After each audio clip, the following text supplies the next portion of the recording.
Hello, everyone, and welcome back to the Tales of Ammriel Campaign 1. This is episode 11, and we are going to start off pretty quick here because we are starting about 18 minutes late, so there's a lot to get into.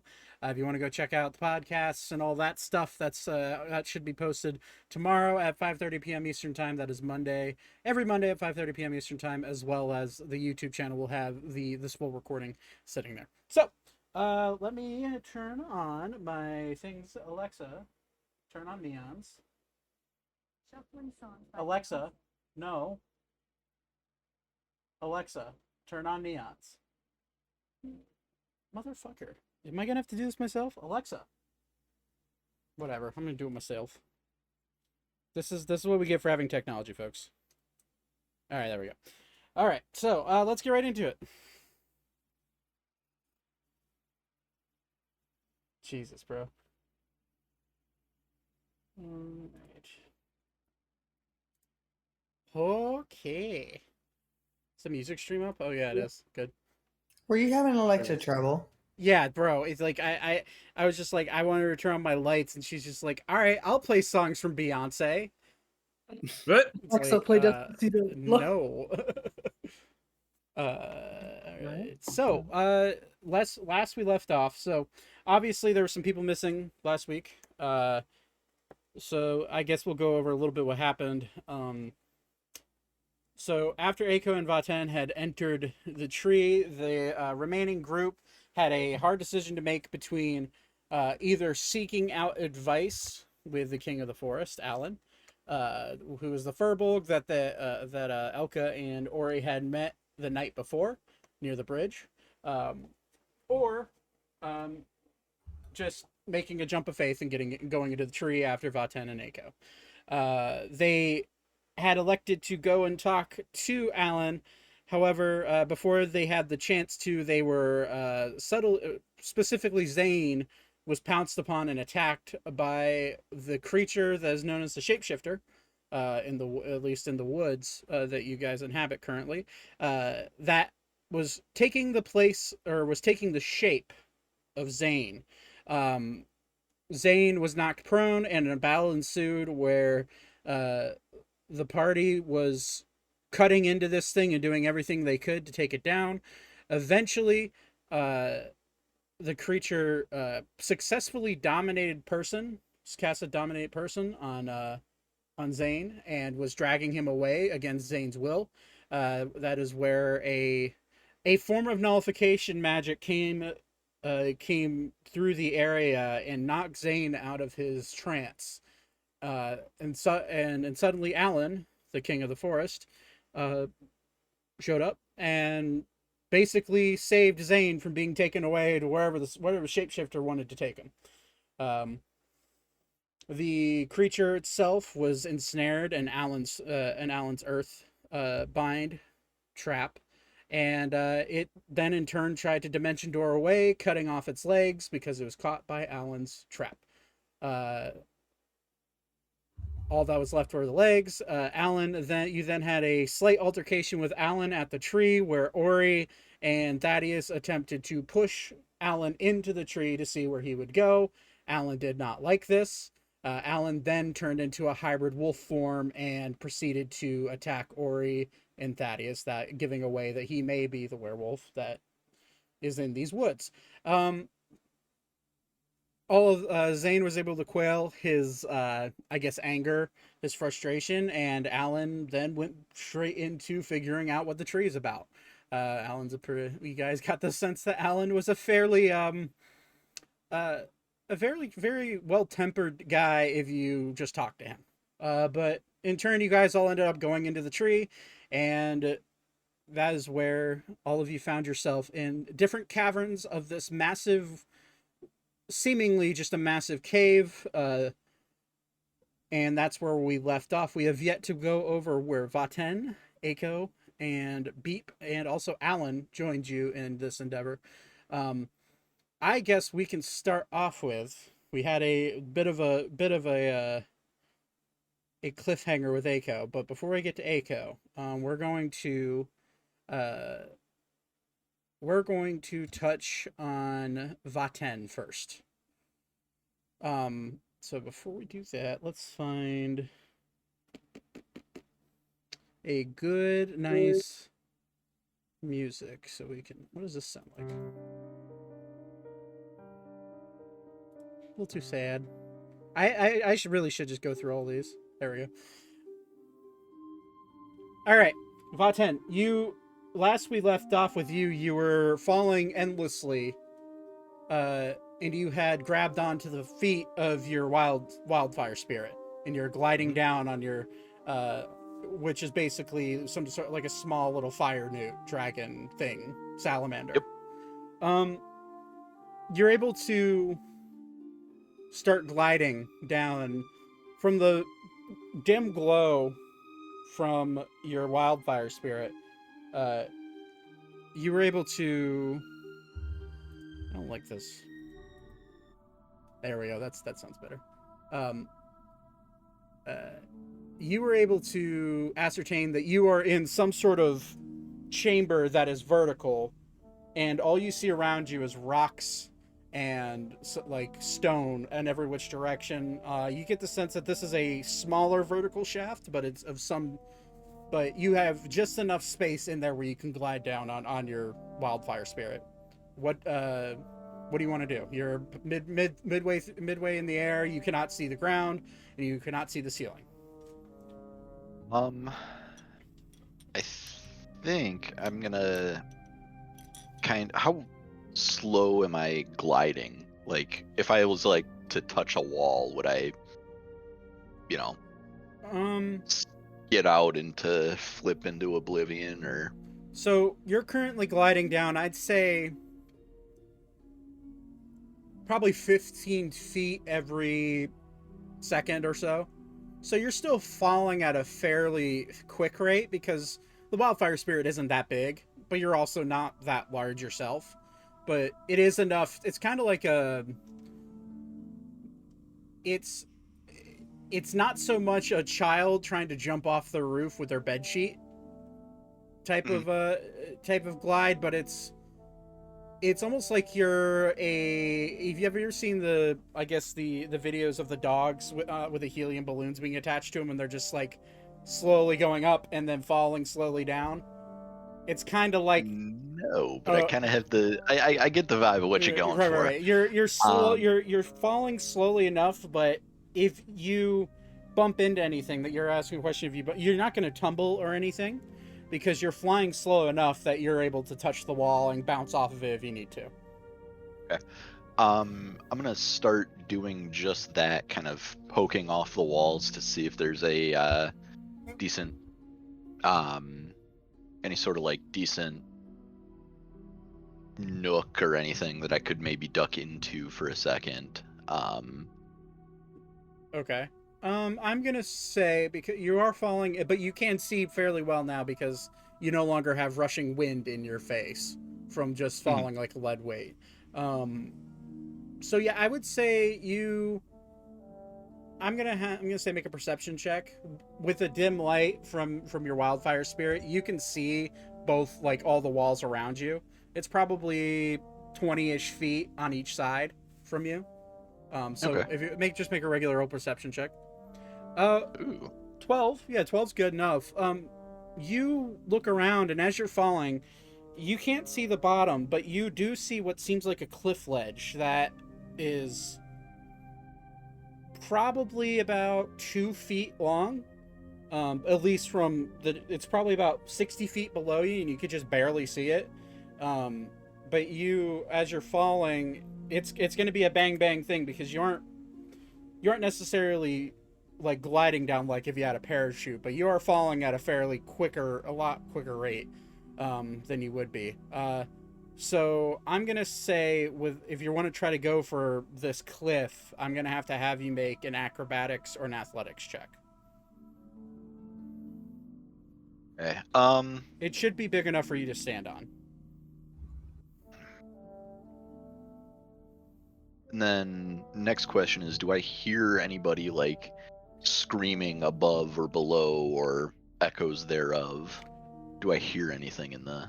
I'm gonna say even with a 12 perception, just going off your previous roll, you don't hear anything. In fact, it's almost dead quiet. The only thing you hear is the slight humming of the fire coming off of your wildfire spirit, which is already kind of a quiet burn itself. But that's pretty much the only thing you hear. You also hear like it's almost as it's so quiet that you can hear each subtle movement you make with your body. You get the sense you're pretty much alone in whatever chamber you're in. Okay. Then yeah, I'm gonna make a stab for the whatchamacallit, the ledge there. Natural 20. I'll take it. So yeah, you're easily able to glide over enough on your wildfire spirit that you're able to basically brace yourself along the wall and scrape down the wall. But because of your armor, of your natural armor of being a lizard folk, you really don't feel it. And plus, whatever armor you have on your chest, it's getting a little dinged up and scratched as you go down. But as you go down, you don't take any damage, and you land perfectly fine on this ledge. As you land on this ledge, you don't have dark vision, do you? I do have goggles of dark vision. I forgot about those. Care of our friendly artificer. I forgot about those. So yeah, as you land on this ledge, you actually have found yourself in the mouth of a fairly large cave entrance. Interesting. Then what I would like to do would be to take a torch out of my bag. Okay. I'm going to light it and then just drop it down the helps if I don't accidentally mute myself. I'm gonna go ahead and light it and just drop it down the pit the rest of the way. Okay. And watch it as long as I can. So you drop it down the pit, and it starts to, when you drop it, you see the flame slowly fall, and as it falls, you can see the chamber light up as you go down, and as it goes down, the chamber itself starts to curve outwards from where you're at. So if you're staring at it from the side of the wall and you drop it down, it's curving away from you, and it's no longer a straight drop. It is almost curving out like a slide, and you start to see that probably about 500 feet below you. And as it's starting to curve out, the torch hits off the side of the wall, and you hear it ding, ding, ding, ding, ding, ding, ding, ding, go all the way down to the end.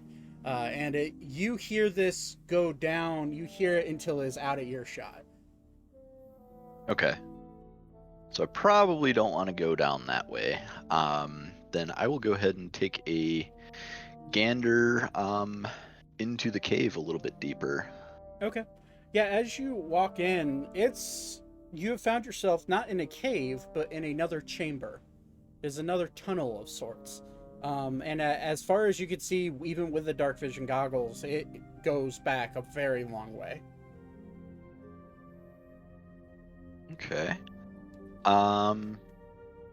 Then I'm going to look around.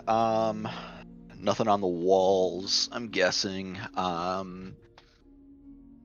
long has my spirit been active for? I'm going to say at this point it's been active for 10 minutes.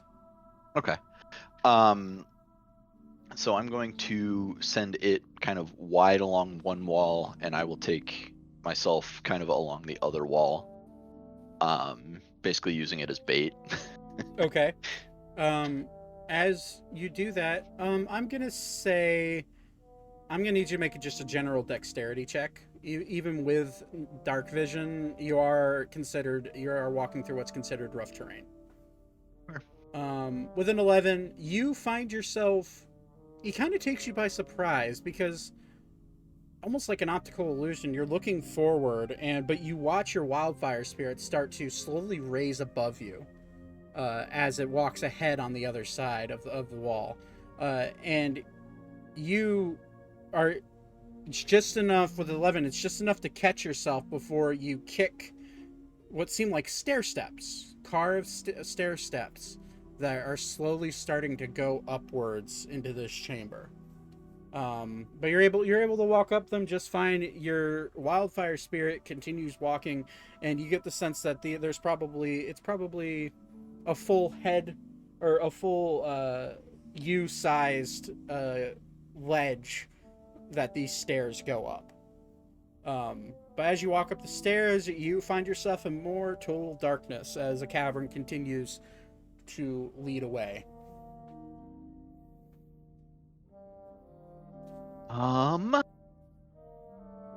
see. What can I do with this? Okay, that's not gonna do anything.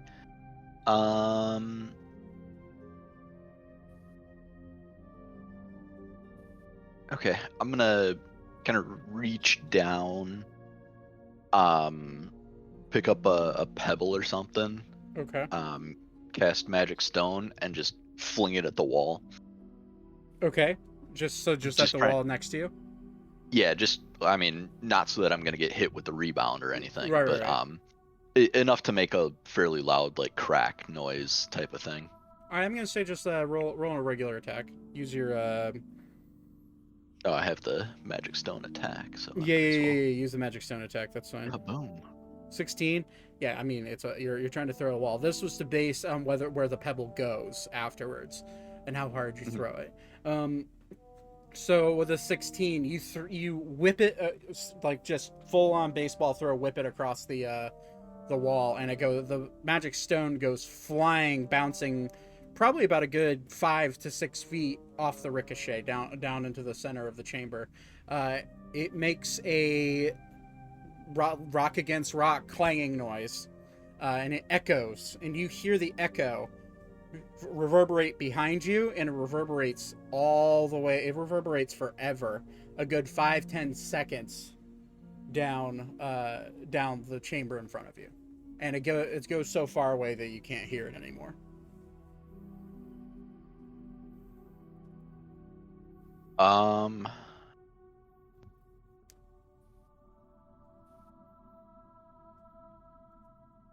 Meeny, miny, mo.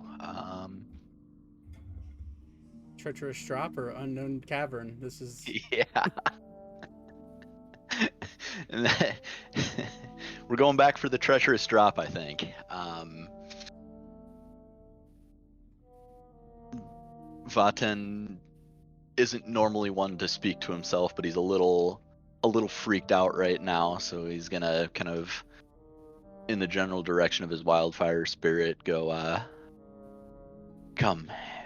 If there are others, they more likely children would not have been able to find the ledge.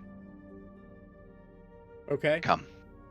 So your And I'll little wildfire spirit just immediately turns around, looks at you, blinks once, and then just without making another sound, just goes back towards the ledge. Yep. And it gets so. Before we get back to the ledge, you do get to the stairs that you had climbed up, and as your wildfire spirit goes to walk down, it stumbles down the stairs, and you kind of watch its feet go out from underneath it as it walks down. That's interesting. I'm gonna take the butt of my spear, and kind of make sure to test each stair pretty heavily before I take a step onto it.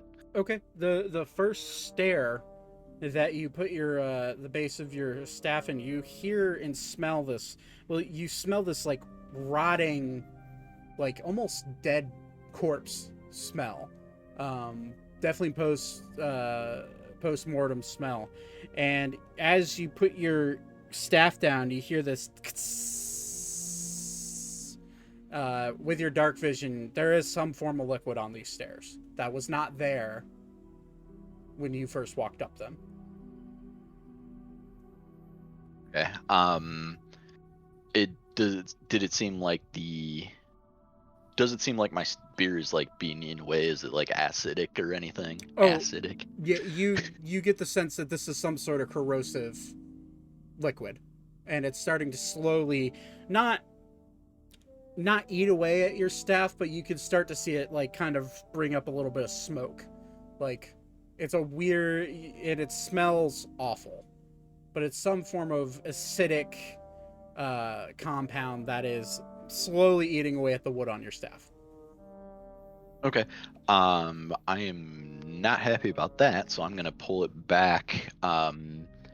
Take out my water skin. I assume I have. I didn't even think to look. Yeah, I do have a water skin. And then just kind of rinse it out. Because that spear is fairly important to me. Mm-hmm. And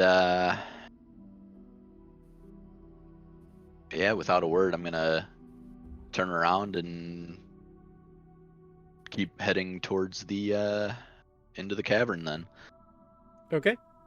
So you turn around. Your wildfire spirit did not take any damage whenever it stepped on this. And in fact, when it slipped, it went all the way to the bottom of the stairs. But it was able to catch it. It was able to catch itself with its wings, so it didn't take any damage. But as you turn around, it immediately realizes you're turning around, and it flaps its wings and goes over the stairs. That way, it doesn't touch whatever it touched. Yeah. Because it's is it telepathically linked to you? Is that how that works? It is. Because I know you can talk through it or send a message through it. Or no, not that. You can teleport people through it. I can teleport people through it, but I don't think it dexterity check, friendly to you and obeys your commands. It does not say anything like that. Okay. So either way, it sees its master turn around and start walking the other way. So without hesitation, it flaps its wings and goes up over the stone, seemingly to avoid whatever it stepped on. I'm going to say, as you walk away, you hear kind of like a sloshing sound. Like a... like come up behind, like slowly like inch its way like away from you towards the ledge as you walk away. Oh, like something moving, like a the liquidy opposite direction of you. Yes.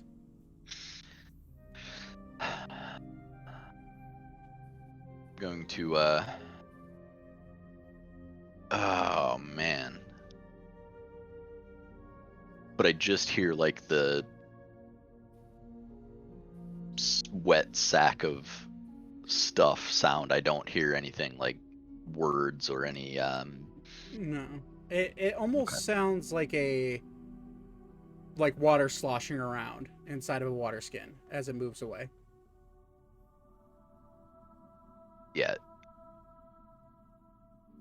This is one of those times where meta knowledge is like freezing me because I think I know what it might be. Vaten has no idea. Well, I would say this, and you know this, but play this how Vaten would play it. And Vaten is is a very cautious person, so always do. I'm gonna go ahead and kind of lean down and whisper into my wildfire spirit's flame ear. Find out what is making that noise. Okay. So all right. So you're gonna try to I was gonna say, and I'm gonna follow a fair distance behind. What I might wind up doing, I have nothing good for what I want to do. Never mind. Okay.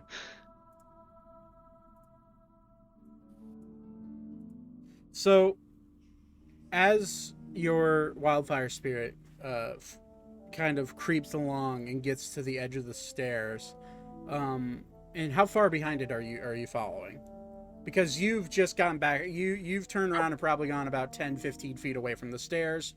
You're you're so you're probably from the stairs right now. You're about 15 feet away. Do you want to slowly follow behind, just within 5 feet, or what do you want to do? I probably want to be maybe 20 feet behind. Let me double check that before I commit though. Yeah, probably about 20 feet behind it. Okay. So as your wildfire spirit makes its way to the stairs, it immediately the I don't know if wildfire spirits have a sense of smell. It doesn't say they don't. I'm just gonna say, for the sake of storytelling, Yeah. You don't smell it right away, being this far behind. But as your wildfire spirit creeps up to the stairs again, it now smells like burning flesh, and it is very rancid. And at this point, it's starting to a swift wind comes off the cavern from the mouth of the cave you've entered, and it sweeps up, and that smell comes rushing into your face 15-20 feet back. You then hear, I'm gonna do me a favor and make a dexterity saving throw for your wildfire spirit. Oh, for the wildfire spirit. Yeah. Well. Oh, okay. That's apparently a thing. Like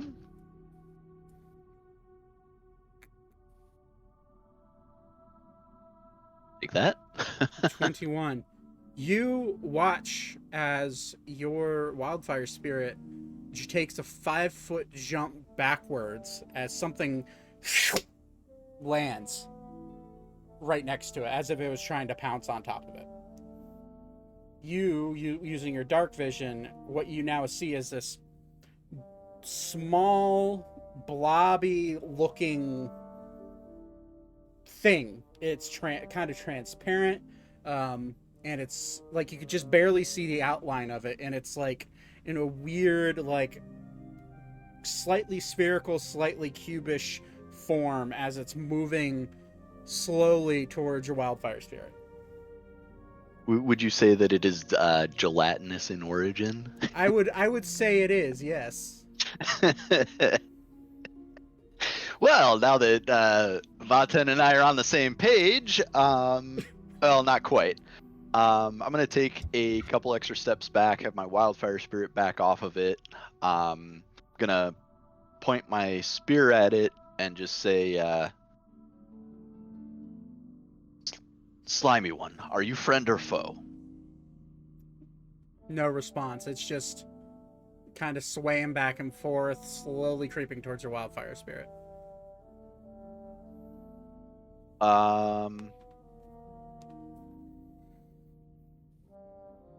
Then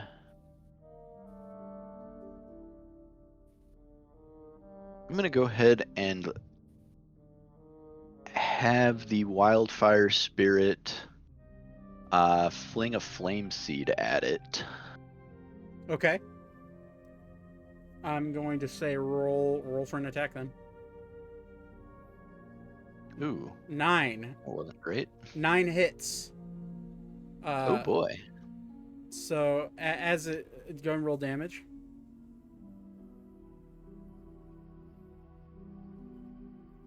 Oh, helps if I actually type that in. I'll take max damage on that. Max damage. You see the flame seed crash into this and immediately light up inside of it as it starts to slowly burrow a hole into this thing, and it kind of, the flame eventually sits in the center of it and sizzles out, but it does 8 damage. And it's still coming towards the. It doesn't seem like it affected it much at all. Okay. It just took the hit and continued moving very, very slowly. I guess if that thing is in my way, I guess I'm taking the cave. I'll go ahead and take a slow trot towards the cave, even though I couldn't figure anything out about it before. Okay. Aside from the fact that it is way down there, but I don't want to fight this thing if I don't have to. Okay, I'm gonna say, as you go to turn around, and a sudden, you catch in your peripheral a sudden jerk of motion, as this thing dashes ahead 15 feet and attempts to attack your wildfire spirit again. Okay. I'm gonna need your wildfire spirit to make another dex save.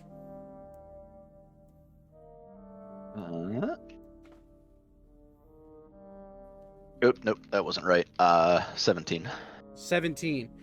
So you're still good. As it tries to rush forward very quickly, it's just a very sudden burst of speed, and then it just falls short of your wildfire spirit, and your wildfire spirit is able to jump away like it did before, and then it can, as your wildfire spirit jumps away, it then keeps up with you as you kind of briskly walk through the cave, and you turn around, and with your dark vision you just see that creature just slowly making its way, just quietly following you at a very slow pace. I'll look at my wildfire spirit and say, Newt, keep eyes on that. And just a look of acknowledgement from your wildfire spirit, and it kind of like looks behind its shoulder and just continues walking alongside you. You get the sense you can outwalk this thing just by walking at a normal pace.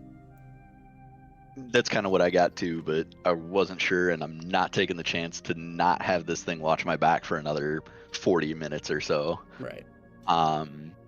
So yeah, I will continue down the cave. Okay. So as you continue down the cave, you wind your way through darkness, and the cave is fairly straight. There's not a whole lot of bending, and not a lot. There's just a straight shot. And with your dark vision, as you get probably from the stairs a good 300 feet away from those stairs, you start to see and smell. You feel a breeze, a very slight breeze coming into your face from where you're facing, and you get this weird smell of like moisture, like a very long sitting moisture and like a mildew type of smell, as you make your way through there. And as you get just a little bit farther, with your dark vision, I believe with the goggles is 60 feet. I think you're right. 60 feet. With the goggles, you see it's almost blinding with the goggles on now, as this very bright, intense blue and gold light shoots into your eyes about 60 feet away.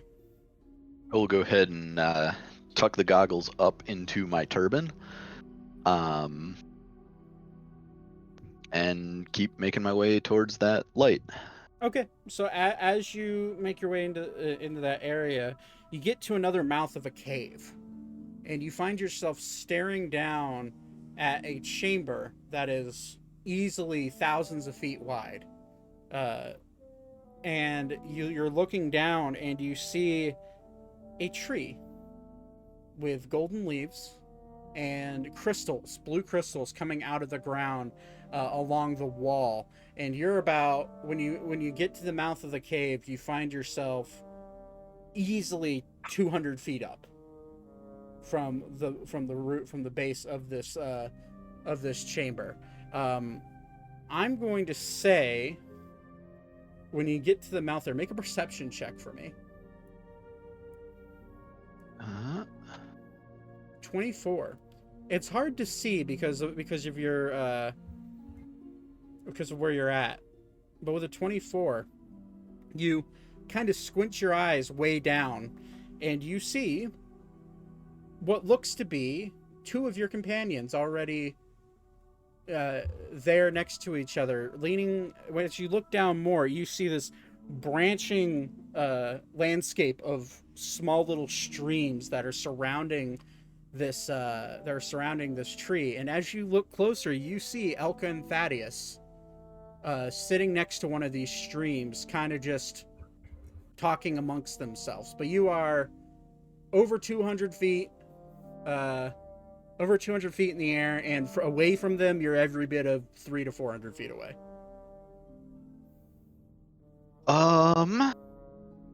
Let's see. What can I do with that? And sorry, not 300 to 400. You're about 200 feet from them. Now that I'm looking. Okay. So 200 up, 200 across. Yeah. And whatever that maths to as a diagonal. Yeah. And it is fairly bright in here, correct? It's the brightest environment you've been in since you've been in this cave. Absolutely. Okay.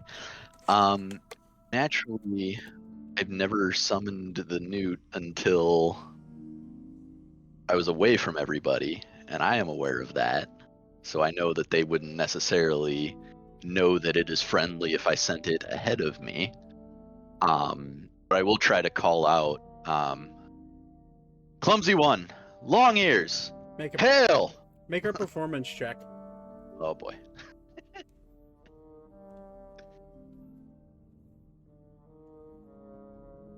Yeah. With the slight wind breeze, I'm gonna say, Elka, Thaddeus, make a perception check with disadvantage.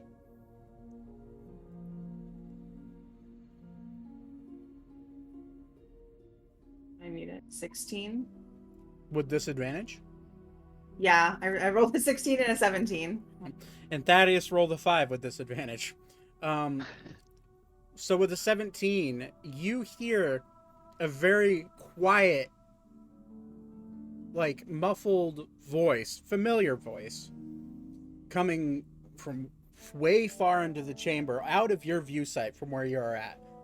But you do not hear what they are saying, but you hear just the very slightest of echoes coming from a direction. Thaddeus, you do not hear this at all. Only. That's all right. With, What? with Elka's kind of advanced sense of hearing, she's able to just hear the slightest of echo.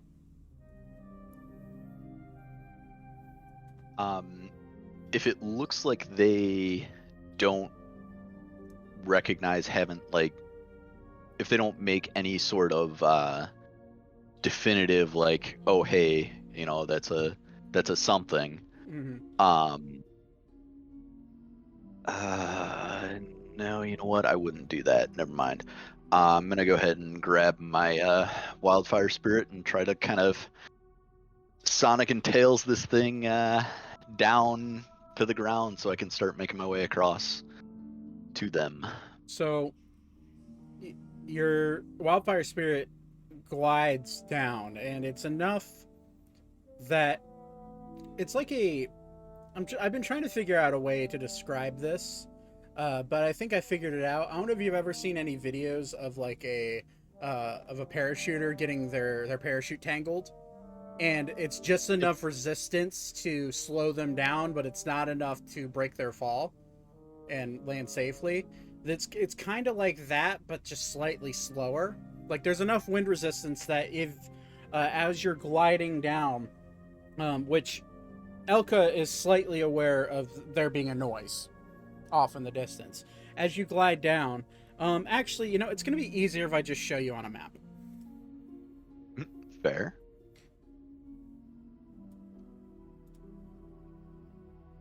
So, Where you are Yeah, coming it's hard. from, where you're coming from is a. Well, let me grab Vaten. Vaten, the where you're coming from is here, Mhm. and you're gliding down. And I'm gonna say, at the rate you're gliding down, you land around here. I'm gonna need you to make an acrobatics check for me. See, That's fair.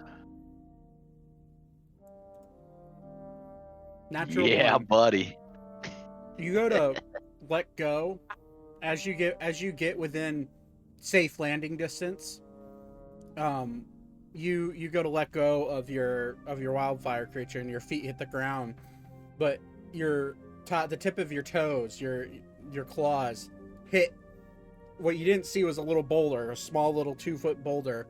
You hit that and fall ass over teeth, stumbling about 10 feet. You take 4 points of bludgeoning damage as you take a nasty little fall. But you are now on the ground, and you are now within about 100 feet of your friends. Okay. I'm just gonna book it over there, and I'm gonna need to duck away for a second here. So, hopefully that's a spot where you're planning on transitioning to somebody else. Cause It is.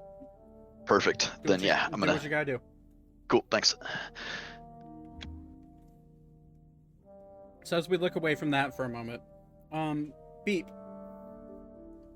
you found yourself being teleported along with Alan, the Furbolg. You were the last into the tree, and second to last in the tree, Alan. But Alan made sure to grab onto you as you teleported, and all of you went in together. You both find yourself in a very dark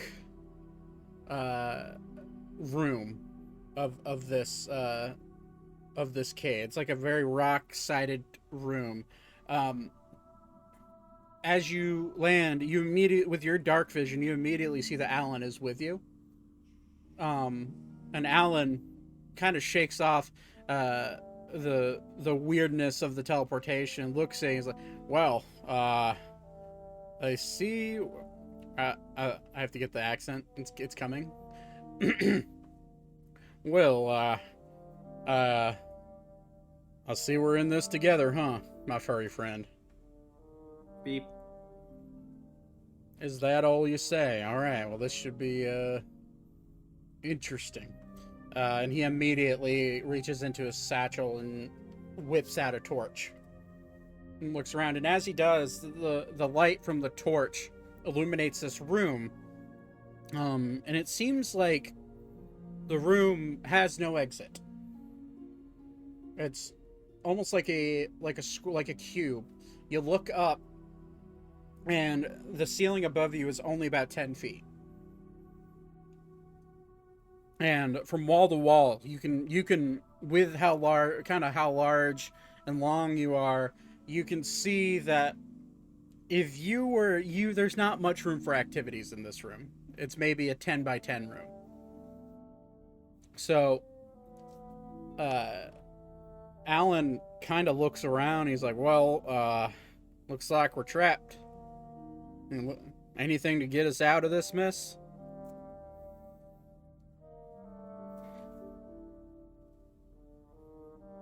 Looks right at you, Beep. One moment. Trying to figure out if I even have any idea.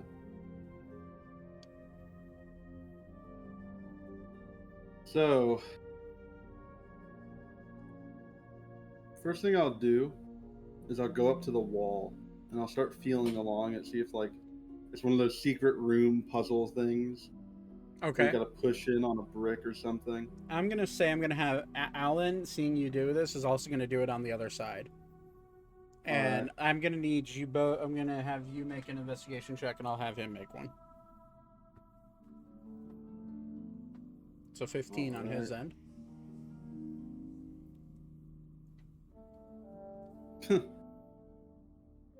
I get a 6. So, as you're kind of feeling around, you feel a very cold stone wall. But Alan, he rolled, it was a natural 15, so that's +3. So he rolled an 18. As he's feeling along, he doesn't feel any buttons or levers or anything that you're searching for. But what he does feel is a hole in the wall. And he feels a slight breeze coming from that hole in the wall. And he immediately looks like, hey, I don't know if you got any brute force to get us out of this, but there's a hole right here. And he just points right to it. Alright, so I'll walk over to the hole and I'll try to brute force it, like try to like go at the wall, just fucking lay into it. Roll an attack using your strength modifier. Okay. So is that like just a D20 or? Yeah, D20 plus your strength modifier. Okay.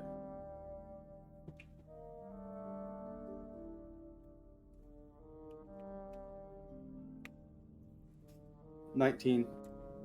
19. You rush where you're trying to like shoulder first into the wall. Yeah. Shoulder first into the wall with a 19, and you smack into the wall, and you do feel a little bit of give from the rock when you hit it, but you immediately bounce off, and you take 1 point of bludgeoning damage Oh as you boy. bounce off the wall. I'm hurting. But Eustace like, all right, that might not work out the best. And you see, he's like, let me see if I can do something. And because he does notice like the slight give from the rock, and you see him kind of stand up straight, and then you slowly watch his form go from which he's already fairly tall. He's about 7 feet tall. You see his back start to like elongate, and his hands turn into claws, and you see his face go from a more humanoid furbolg face that you've seen before, starts to turn into a very short, snubby snout, and he starts getting this blackish fur come growing all over his face, and he's like, oh, all right, I guess maybe a hybrid form will work. Don't worry, I can control this much. And he's going to full-blown punch the wall as hard as he can. That is, so I'm going to make an attack using his strength modifier, which is a +7, +9 in his hybrid, sorry. God, what is that number? Is that a 20, so he rolled 21. So as you watch him punch the wall really, really, really, really hard, and you watch the stone crack, like kind of splinter and crack out in different areas, and you now see that this wall is made out of a very flimsy rock, almost like a shale or like a flint. And as he punches it, it starts to crumble a little bit, but he does hurt his hand when he does this.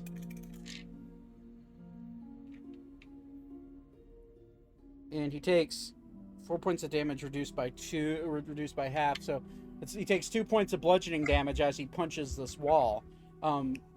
But with that punch alone, you get the sense maybe a spell, maybe or another physical attack might bust you through even more. He just kind of like shakes his hand. He's like, well,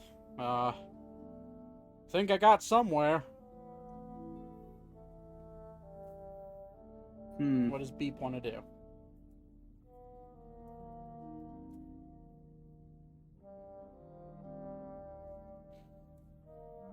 Guessing We're doing alternating turns here. You can't. Yeah. If you didn't Yeah, guess no, it. I figured it out. I guess what I'll do is I'll hit it with like the back end of the sickle that I have. So like the handle. the handle.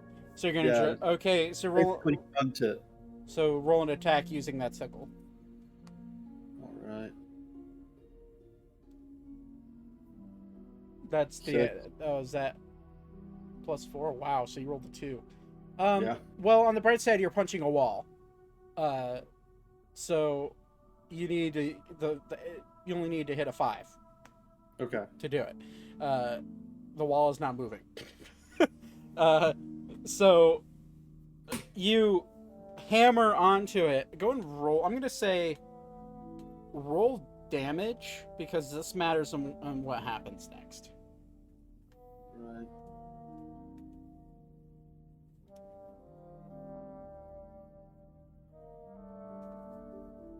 That is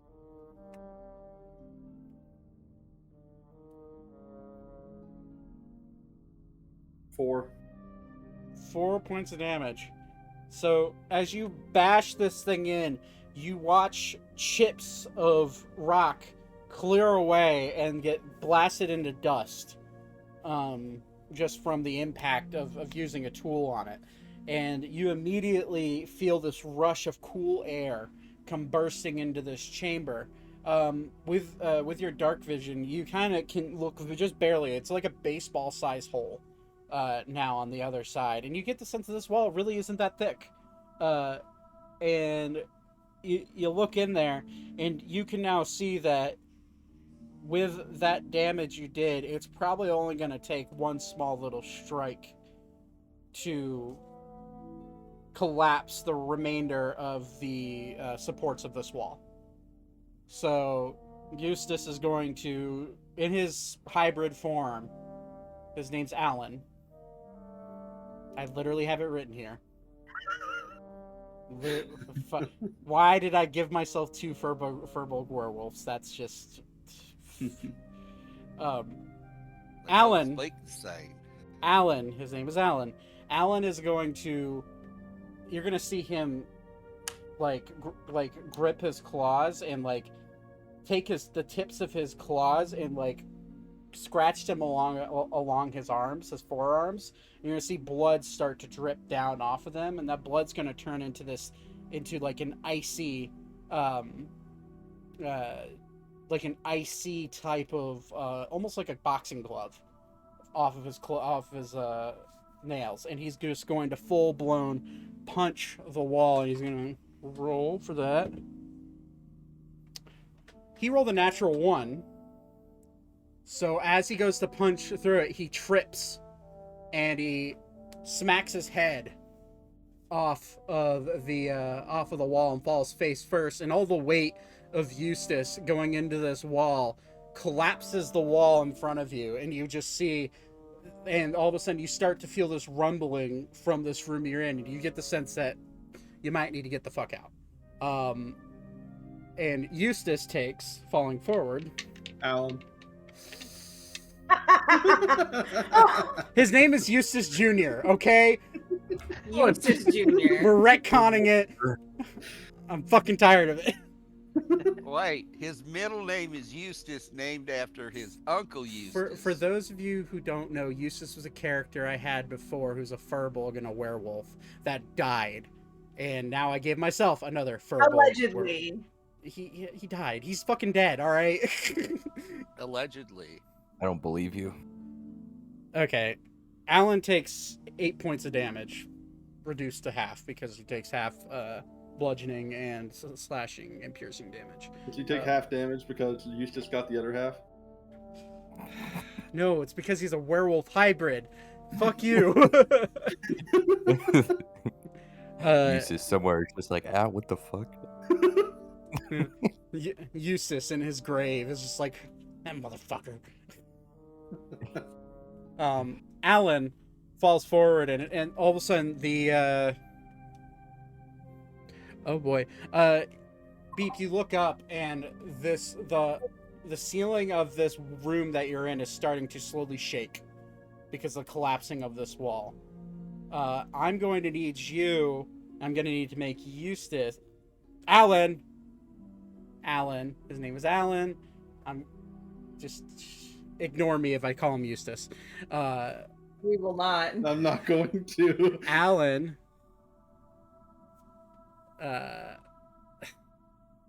Alan is going to need to make a acrobatics check. I'm going to need you to make one as well. Oh, Oh, he rolled a 13, so he's not doing much better.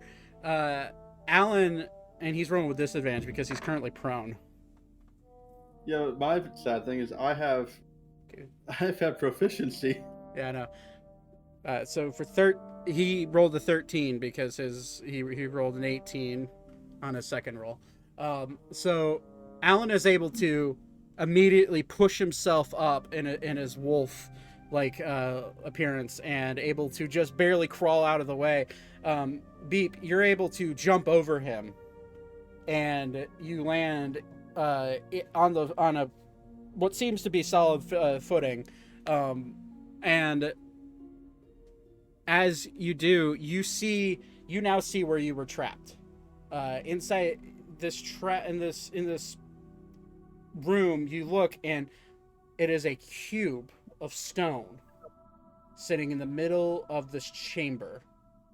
That is surrounded. So as you step out, you look out, and you look down. There's a giant pitfall that goes as far as your night vision can carry.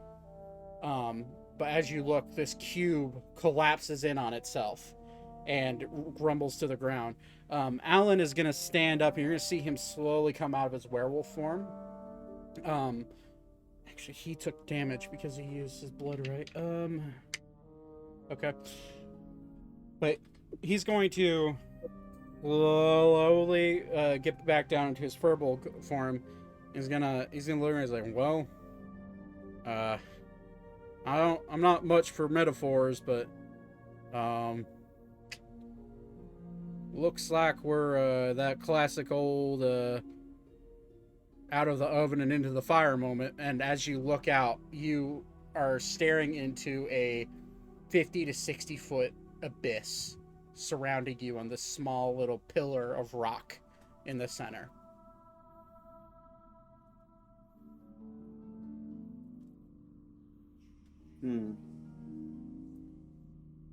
So I'm going to take one little copper coin, and I'm going to cast light on it. Okay. So you take this guy. You're gonna toss it down. Yeah, I'm gonna gauge the hole, see if there's any spots I can get down, stuff like that, and see how far down it is. Okay. So as you toss that coin down in there, you hear it ding against the wall, and you see it, and it actually does hit bottom. But when it does hit the bottom, and it's probably, you gauge every bit of 100 to 120 feet down, as it hits the bottom, the light immediately gets snubbed out from the coin. So you can either ascertain that it hit, you heard it hit the ground at the bottom. You saw it bounce, and as it bounced, the light got snuffed out for some reason. Something ate it. Maybe if you want to try, if you now, and you said Alan's going to be like, well, looks like we might need to do something about this. And he starts looking around. He's going to make a perception check to see if he can see if there's any way of making it off this.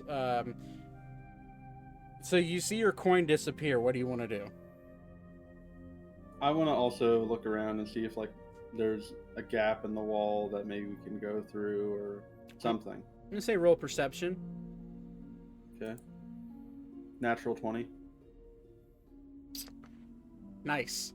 As you're looking down on this pillar, you do see stair steps going down the side, and they're Uh, Alan rolled a 15 plus 2, so that's 17. He also sees these and he immediately starts to walk. He's like, well, I'd say you're the lighter person in this duo. Would you like to go down these first? I'll make sure to, if you fall, I'll cast Feather Falling on you, so that way you won't perish. Beep. But it's up to you. I think this is the only option we got. Beep. So An affirmative. Beep.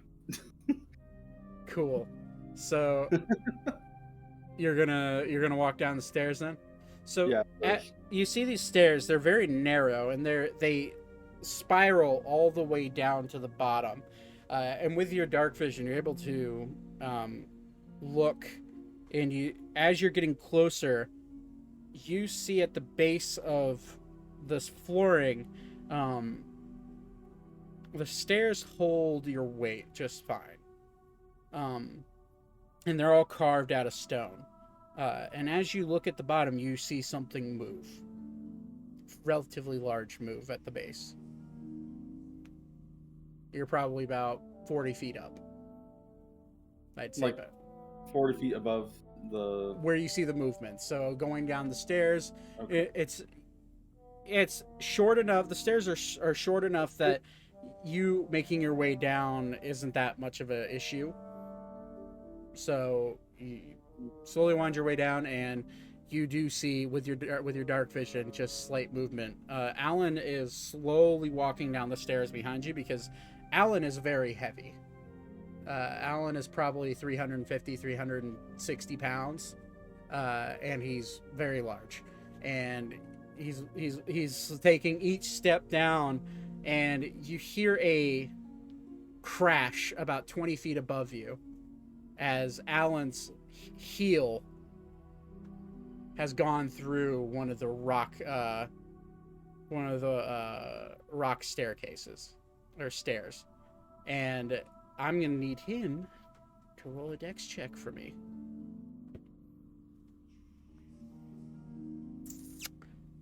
That's a 16. So as his foot goes through these, now seemingly these stone stairs weren't as sturdy as you initially thought. You're just really lightweight compared to him. And as his foot goes through, he falls backwards. He's able to catch himself, but as he puts his hand down on the stairs, his hand slips and like knocks rock off down to the bottom. And you hear this crashing at the bottom, and all of a sudden there's this low guttural growl come rolling through from the bottom.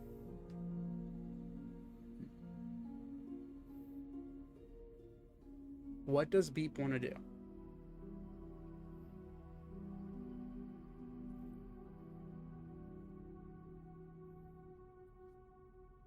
Now, in terms of range, where am I hearing that growl from? About 40 feet below you, 45 feet below you. All right. And about 20 okay. feet away from you, like behind you from the stairs.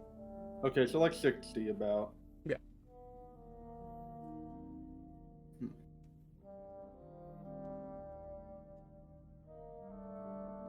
So do I kind of see it at all? Because like that's like the very edge of like dark vision. Make a perception check with disadvantage. Okay. 16. 16. You see what seems to be a very large creature slowly, monotonously moving at the bottom. It's almost as if the floor is moving. And as you look down, you do see just the slight outline of what seems to be some sort of bony protrusion, maybe a scale coming off of it. Something along those lines. And as it moves slowly, you see come further into your vision the tip of a very large lizard-like tail. Comes up curls and then slams back down on the ground and continues moving in the direction away from you. But it's almost as if the floor is moving.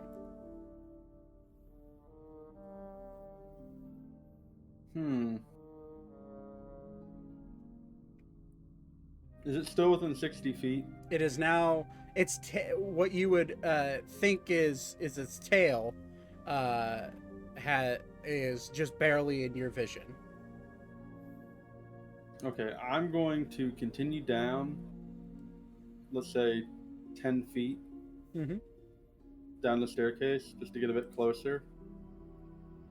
Okay. And then I am going to cast Dissonant Whispers At what? at it. Okay. Based off of your other perception roll, I'm gonna say you don't really have a chance to, as you've wrapped your way around this pillar. It's coming. It's kind of come out of view right as you think I'm gonna cast Dissonant Whispers. However, Alan, now recollecting himself, slowly, very lightly, starts to try to walk down the stairs, and again he crashes through one of them, but he's able to catch himself. And before long, he just fuck this, and he casts Featherfall on himself, and he just jumps off the stairs. And you watch the only companion you have in this situation slowly float to the ground. And as you come around the corner, hold that Dissonant Whispers for a second. As you come around the corner with your dark vision, you see a very large lizard-like creature slowly lumbering into a very large chamber, like tunnel, at the base of this, whatever this pit is. And it's very serpent-like and very lizard-like at the same time. And it immediately, you hear it sniff the air, and you hear, and you see it slowly turn around its head, and as its face gets into your peripheral and in your eyesight, in your dark vision, what you are seeing, it can only be described as a dragon. Yay.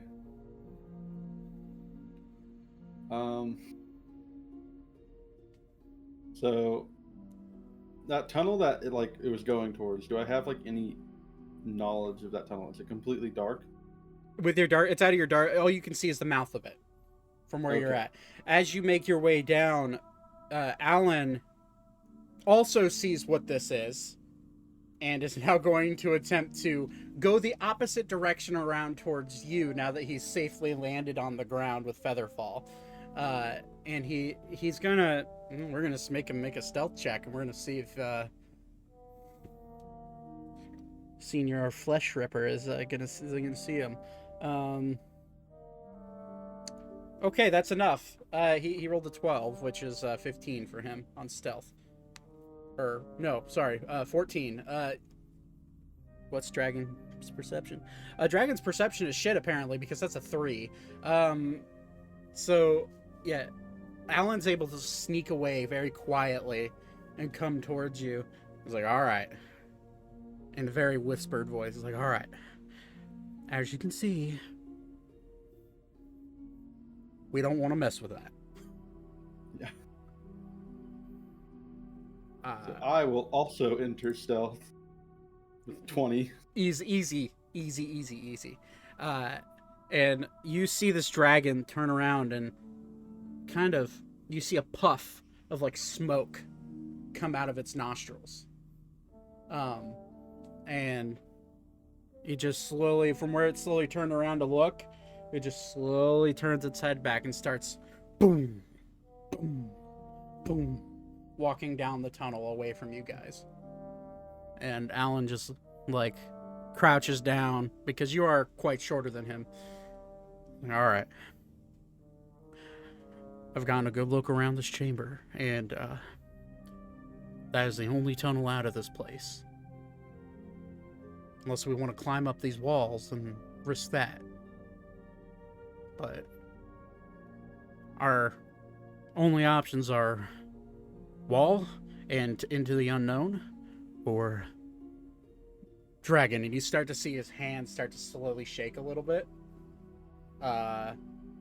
And he's this decision is up to you.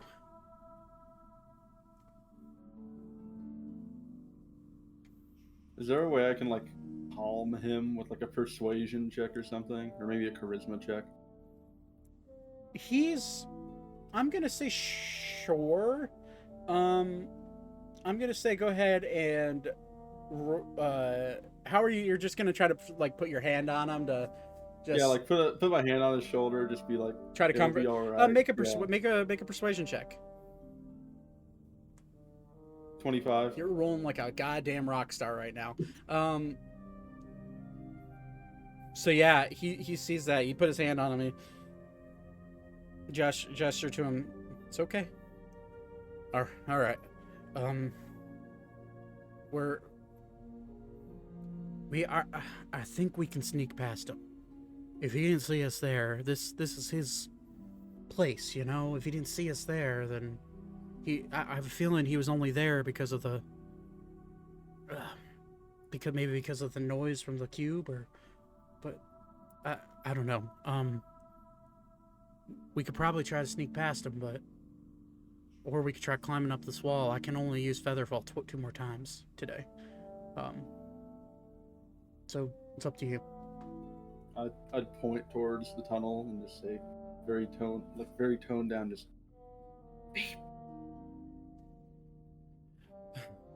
Oh, all right.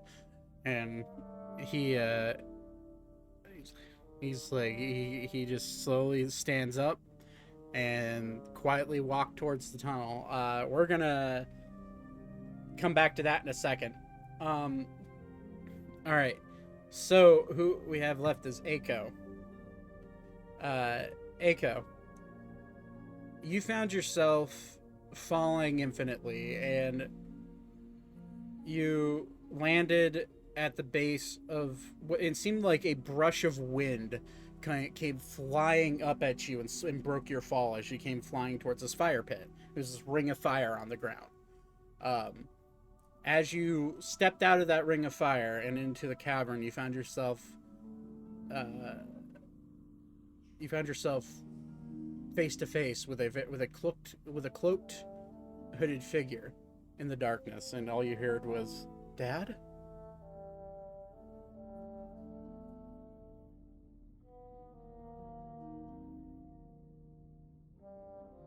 Yes? Is it really you? Who's asking? And you immediately get this sense of like, really? It's me, Dad. You know, the little chick you grew up, you raised? You found, it's your daughter, asshole. Well, it's hard to believe that right now because we ran into so many shapeshifters that could transform. Well, fine. Let me think of things I could tell you. And she immediately like throws her her hood off, and it is the face of, now that you're getting a closer look at her, is the face of your Arakakra adopted daughter, Arya. And she's like, well, let me think of things I only know about you.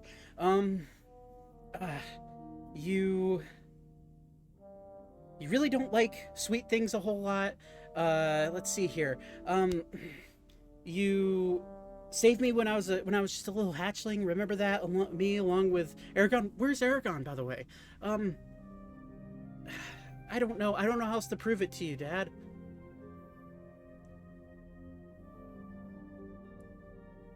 Inside check. Go for it.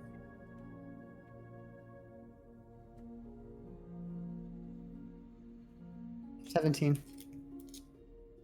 This person is doing everything in its power to tell you the absolute truth.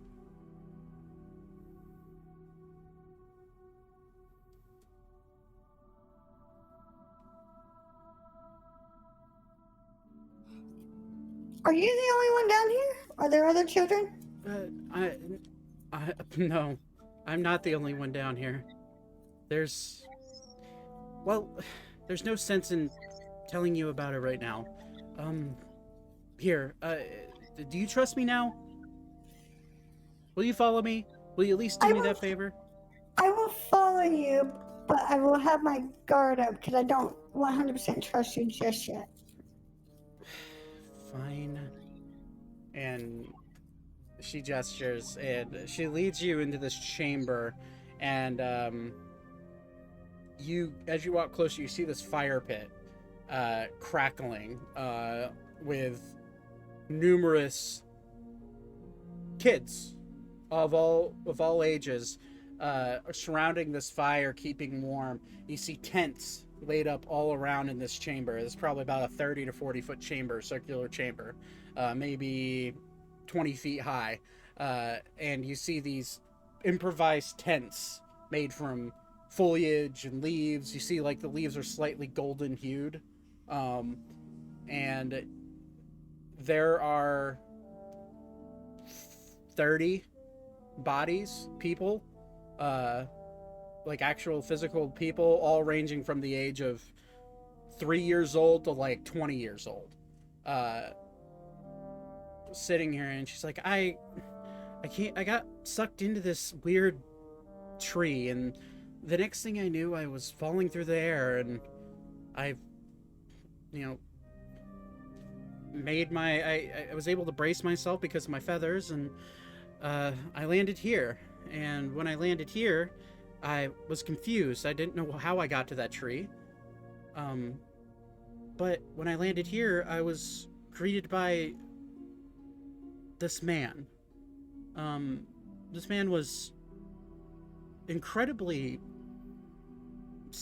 tall. He wasn't very broad in stature, though. He was skinny, he was tall, and he called himself my savior.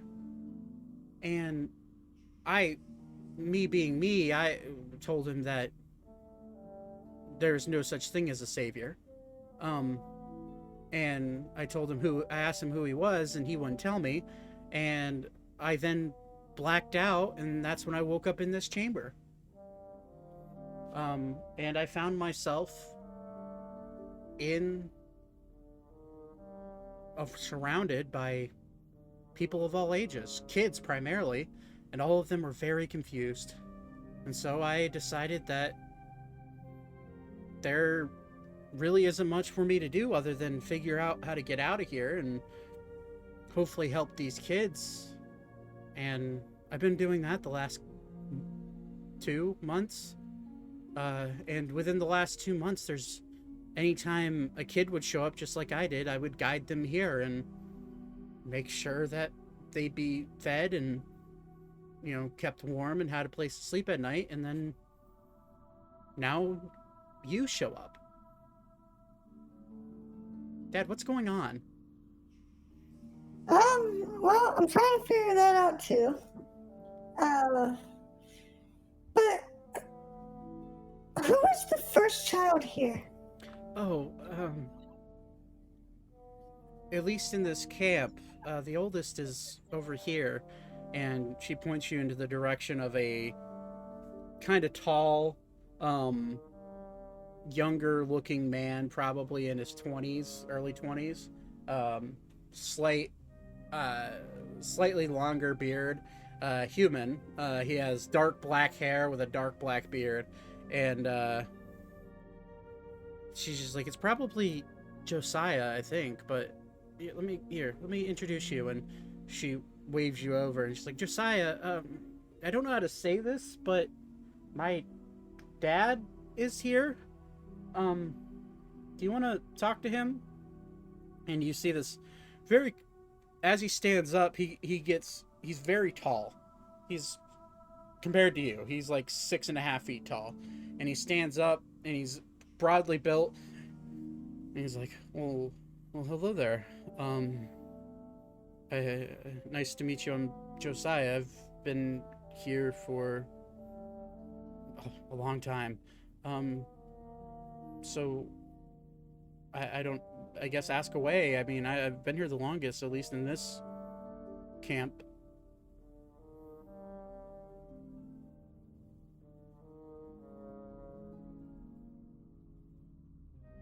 Sorry, my internet's lagging. No, you're good. Like everything's spazzing. Let's see. We are inside of a tree. What all have you explored since you've been here the longest? Well, in this chamber, and he points around. He's like, this chamber here, from the best of my ability. Granted, I can't see in the dark, so it has to all be lit by a torch. This chamber is just one of many in this cave. There's winding tunnels that go all out through in every which direction. Although we do know that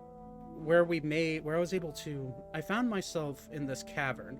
But I was able to wander out when I was taken here when I was 13. I've been down here for 10 years now. And I've just kind of made sense of this life and survived. I have no idea where I am. I've never been able to make it anywhere out of this cave. But I did find myself in this giant chamber, much like this one that we're in. And as you look around out into the greater chamber, this chamber is, as far as the eye can see, even with your dark vision, you can't see to the end of this chamber. It's just darkness. And you do see slight crystalline glow coming from the walls. And he points in the direction that you came from. He's like, that's where all the kids come from. As far as I know, every time a new one comes or a new person comes into this area, that's where they're teleported. You're the first adult to come through the tree. And that's what I remember the best, is there's this just clearing in the middle of the woods, and I saw this tree, and I was young, and I didn't know any better, and I just wanted to climb the tree. I had this weird sense of adventure whenever I got close to it, and as soon as I touched it, I found myself here. But if you go that way, and he points more to the right of the like little ring of fire that you came from. If you go that way, there's this giant lake. That's where we get all of our drinking water.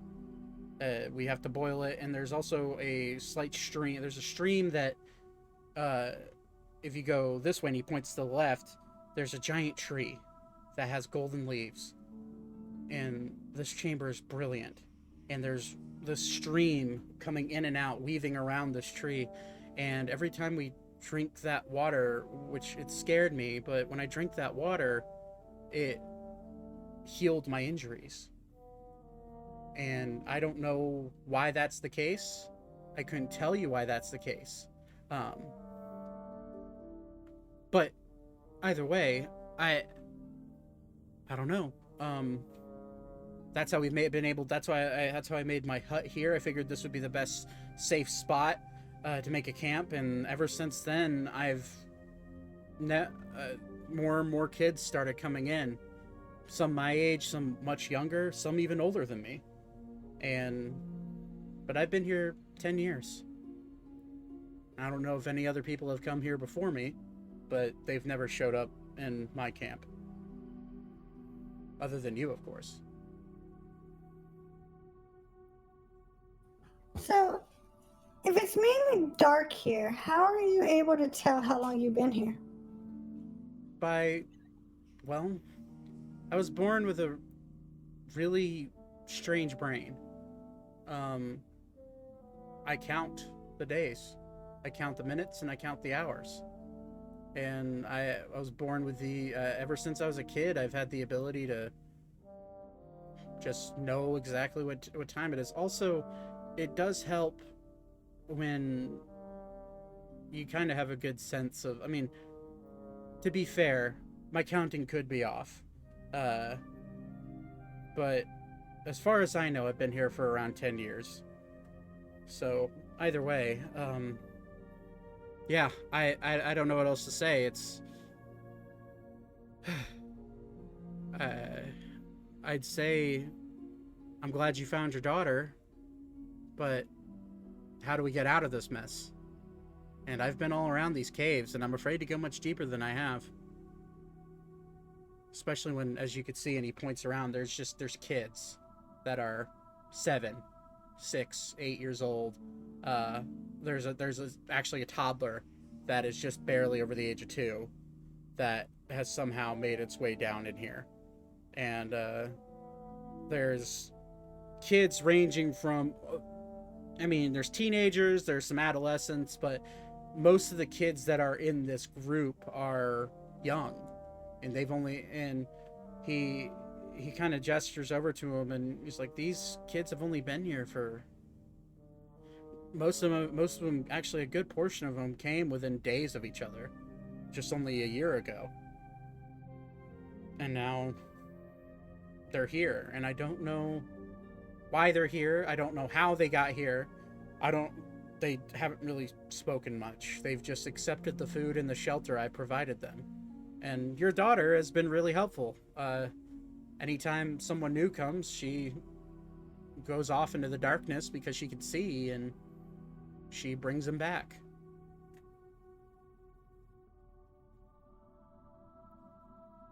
Alrighty, well, give me a few minutes. I want to look around, and then I might be back to ask you some more questions. So you're just going in the cave alone? Yeah. Yeah. And you see, I'm stupid like that. you see Arya like kind of like cross her arms, and she just like shrugs her shoulders.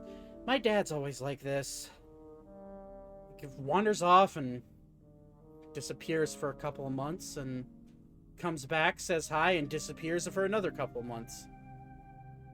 At least that's how it's been ever since I've been around. Well, that's what happens when you are the lead Lone Ranger of the village. You gotta do what you gotta do to protect your city. Yeah, I've heard that a dozen times, Dad. Alright, well, I'll stay here in case, well, I guess if any other kids show up. There hasn't been any kids for a while. At least, how long, Josiah? And Josiah kind of stops. He's like, probably 8 days since there's been a kid disappearing. Or a kid showing up here. But he hasn't really talked to us, and he kind of points at him. It's like, he hasn't even told us his name, really. He's just kind of sat there and eaten whatever food we've given him. My guess is he's probably around 10 years old, 11 years old, but he hasn't really said anything. But I guess you're welcome to search around if you're a ranger and that's your job. I mean, I suppose that my own father was wasn't a ranger, but he was a woodsman, and he definitely knew his way around the woods, and I guess I really didn't listen to him when I wandered out at night, but it's my own fault. Anyways, yeah, I guess wander away, I suppose. Alrighty, if I find anything, I'll definitely be sure to let y'all know. Okay. And then Arya immediately just looks at you like, tilts her head to the, can I come with you? I suppose, but keep your distance away, because I still don't trust you. Hurtful, but fine. And so well, how far away is far away? Like, are we talking 5 feet away? Are we talking About 10 feet. okay? And so she just slowly wanders behind you. But as you, which way do you want to walk, Aiko? I want to. You want to go towards the chamber with the lake, which is to your right, or the chamber with the tree? The chamber where the kids teleport from. So Where they appear from. So where you appeared from. Yeah. So you walk over there, and you see this blazing ring of fire. And in the center of it, like you found out, the center of it's kind of like a bed of straw. But the straw is not catching on fire. It's just a perfect ring of fire. And Arya looks at you, he's like, yeah, it's been like that ever since we got here. For some reason, this ring of flame doesn't catch anything else on fire, nor does it ever go out. This is the only source of light other than the actual fire that Josiah made. It's the only source of light in here other than the odd crystal popping out of the ceiling that glows a little bit. Yeah, I don't know. But is there anything you want to look at in this chamber? Just, if I recall, didn't someone give me a sending stone? Yes, you have a sending stone that didn't seemingly, which you didn't realize this, seemingly didn't work whenever Zane attempted to contact you. Okay, so that was last session? This would be 2 sessions ago, which takes place in the same day. Okay. I do not know. I forgot how sending stones work. Is it only one attempt to contact a day, or is it one per stone? Well, it has to work, obviously. Right. But it has to be within a 15-second message. Right. I understand that part of it. What I'm trying to say is, can you use the sending? I know it's one use per day, but I don't know if it's per stone. I'll have to look it up real quick. I don't know one way or the other. So since you didn't allow it to work, I would assume it's still usable. That's because it's once per dawn. sending stones come in pairs with each stone carved to match. So while you touch one stone, you could use an action to cast sending spell from it. So you get a use per stone. So per long rest or per day. So the only thing that disables them is if they hit a any sort of anti-magic barrier, or anti-communication barrier, or if the stone is physically destroyed, then the other stone becomes non-magical.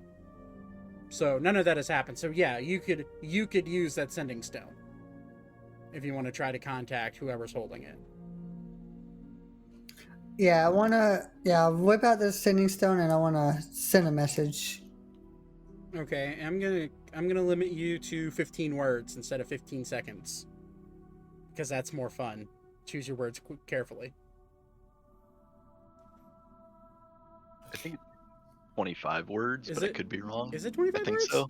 Hold on. I think so. Hold. It's whatever sending is. So. Yeah. It's 25 words. So 25 words. You use your words carefully.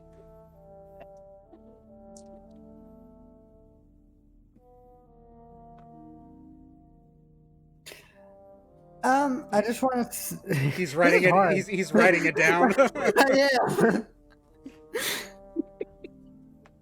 Alright, I'm just gonna say, anybody there found children? Send help. Okay. Zane. Yes. Roll a D100 for me. Oh, Jesus. Okay.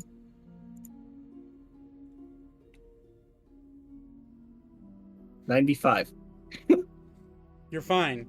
You hear the voice of Aiko come ringing out of your pocket.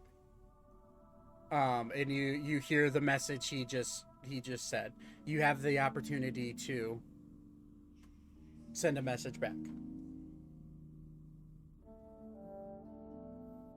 Hold on. Mans is typing out in roll 20 to see how many words.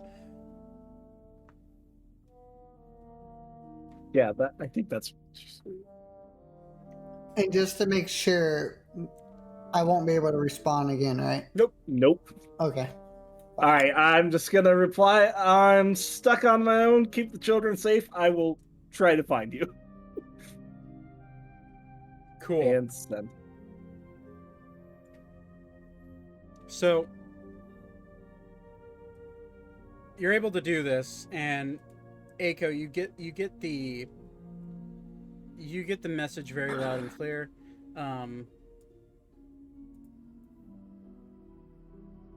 But now it's up to you. What do you want to do?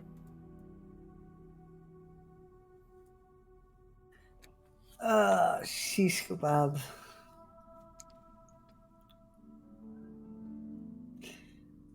Alright, this is gonna be a dumb move. I wanna go to the lake and I wanna jump in it and use my dark vision to see if I see the bottom. If there's anything at the bottom. So you have to travel your way to this lake. So Okay. the lake is through a tunnel on the far end of the chamber you're in. A short tunnel, probably about 100 feet, and then you go into another chamber that has this lake. So you head over there. As you head over there with your presumed daughter following 10 feet behind you, no more, no less, you just hear her say, "Oh, don't. If I were you, I wouldn't stare at the water for very long. It kind of plays tricks on your mind if you aren't careful. And you just kind of keep walking. As you walk into this open chamber,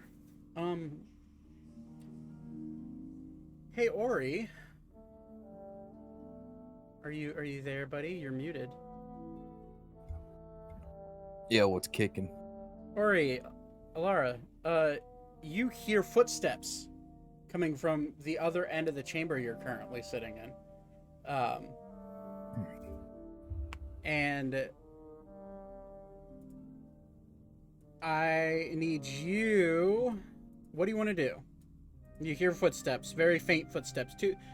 From what you can ascertain just from using your normal hearing, probably 2 sets coming your way.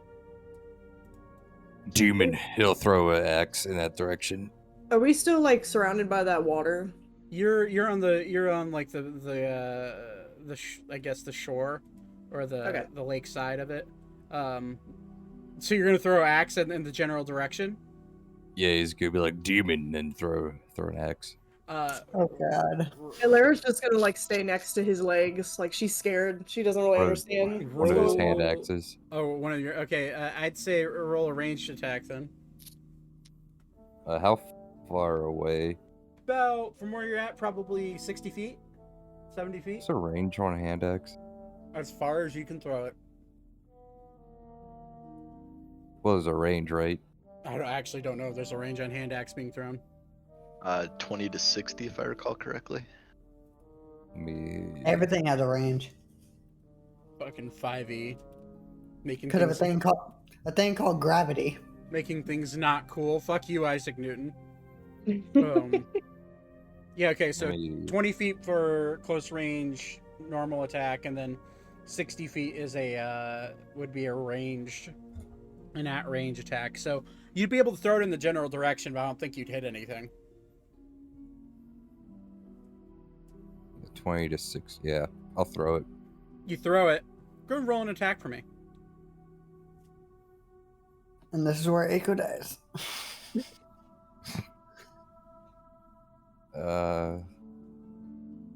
What is this again? +7.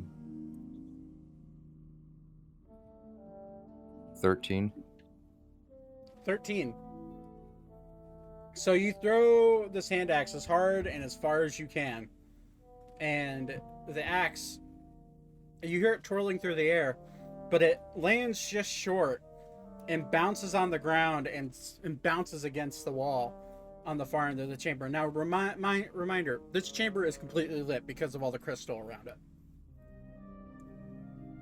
Uh-huh. And it's just a slightly bluish, like, blue hue to it.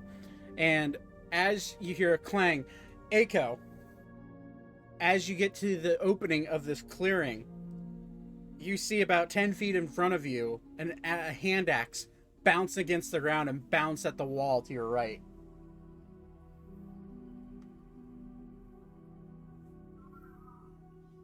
I'm gonna go up to it Okay. and I want to inspect it, see if I've seen this axe before. Do I see him? At this point, you Or like see, anything? you see it's fully lit. You see Echo step out, the short-framed Echo step out and bend down to pick up your hand axe. Behind him, you just see a very curious looking creature with a beak coming out of its out of like her hood, like reaching. What is that, Dad? And you hear this. Or like squints. Lara's gonna be like, It's another little person. Look, it's in the little Gee. man's hood. Demon. Echo. Hey, And you see can I have that back? emerging from the it's lit. It's fully lit in here, but it is a dim light. You see emerging like from near the lake this 10-foot fully horned mammoth of a creature step out and like, can I have that back? He walks up to Echo. Like, you hand me that? Yeah, how'd you get here? And did you go through the portal, the same portal I did? Yeah, I got hit by the tree. Who's that? Oh, Hello. My name's Arya. I'm his daughter. Yeah. Daughter? Or he like squints. He's like, how old are you again? Like 2.5? You know. No. It's a baby Echo. like me. Oh, you're Do you talking. have any Oh, teeth? you're talking about him. He's like 40 something. He's kind of becoming an old man. You're an old man. You age beautifully. Oh, don't give him that much credit. And then she like brushes Eiko out of the way. She's just like, "Nice to meet you. My name is Arya." And she holds out her talon-like hands out to you. He'll shake. Yeah, he'll shake her hand. like, she doesn't have hands. Yeah, she does. Her- Air cockers do. They absolutely do. Wherever she used to grapple things. Yeah. Air cockers define all reason whenever you think of birds. All right, they're humanoids but with feathers and bird faces. He'll grab her. He'll use his whole hand to shake. And she's like, "Secure? Wow." Nice to meet you. And he'll shake up and down. you just see she's fairly tall. She's about 6 foot, five, maybe slightly shorter than 6 foot, but she's within she's definitely a lot taller than Eiko. And you just see her shoulder like going up and down as you shake her hand, and she's 5'6". She's 5'6". Thank you. She's like, "Nice to meet you, Mr. Ori. Can I have my hand back, please?" Oh, yeah. Thank you. Where'd you get those feathers? I was born with them. Look at Eiko. You don't have feathers. Did you lay with a bird? Dad, what does lay with mean? Don't worry about it. And no, She don't know that yet? she Well- don't know that yet. And she, I travel a lot. Well, when two people get together Oh, and she just starts looking at He'll you hold out his hands. very intently. He'll hold out his hands like he's like trying to, like he's like moving his hands like he's explaining. When Alara looks traumatized at this point. hello, he'll look down. Alara, cover your ears. What? You just see her take her little paws. She's just like, Perfect timing on this train. So, you but just- whether it be a man, woman, woman, man, or man, woman, or whatever you want to be, A1. right? Are you gonna stop me? No, Echo, I'm intrigued. you really want me to tell her fine. this? I'm very intrigued. Keep going. Alara is in full tears. Wait, whoa! Time out. You really want me to tell you this? Mr. Ori, can you take up a what is that? And she points up to Alara. Who is that? Oh, this is Alara. This is Alara. He'll hold her out. I'm just gonna like uncover my ears, and she just looks up with those big ass yellow eyes, and she does the thing where she's like, and you see Arya just immediately just grab her, and she's like, "How old are you?" Well, You're really. I don't tiny. know. I'm not very smart. No, that's okay. Neither am I. What? Well, you're not smart either. No. Ori, she's dumb. Well, not that. Not Oh, she gets it. She gets it right from her Well, old man. He'll pat Aiko right in the back. Okay. It's okay to not be very smart. Well, You're I'm- plenty smart, Alara. Look what all you've done. Yeah, I do get a lot of cheese from everyone everywhere we go. You got Speaking so of much which, cheese. we were looking for cheese in this water, and it was down there in the bottom, but then I couldn't get to it, and then Ori swam down there, and he said he saw his brothers and everything. It's like some magical water. I don't but want it to talk didn't have about it. cheese. Yes. I know about that water. It seems to show you what you want the most. But you're really adorable, Well, that's fucked up. and she like lifts Alara back up to you, Ori. It's like, here, I think she fits more up with you. And He'll Alara lean his he'll lean his head down to put for her to put Alara on his head. And Laird, you just see Aria like reach as far up as she can and just like place Alara down. She's like, there, that looks a lot better. Alara, can we be friends?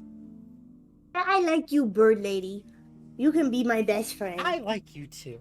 Mr. Rory, you said you saw your brothers at the bottom of that lake? I don't want to talk about it. Oh, okay, too much, okay. Not pry, I don't want to pry. It's okay. So anyway, I'm Oh, okay. all right. You know how to get out of here? No. Dad, how do you know these people? Well, we were hired to find the children, and me and this other person, we started off an adventure, and then these two, with a group of others, showed up, and, well, he tried to kill us at first, but now we're all a big team trying to find y'all. You teamed All right, up it's a with- long No, it's a no. long story. Mr. You're Ori, leaving with, the details here. Mr. Ori, with all due respect, this is a father-daughter issue. Dad, you teamed up with them, but you wouldn't take me into the woods? Oh, you're mad about that? Yeah. Yeah, what's wrong with you, Aiko? Well, Put his hands on his hips. I don't like teaming up with people.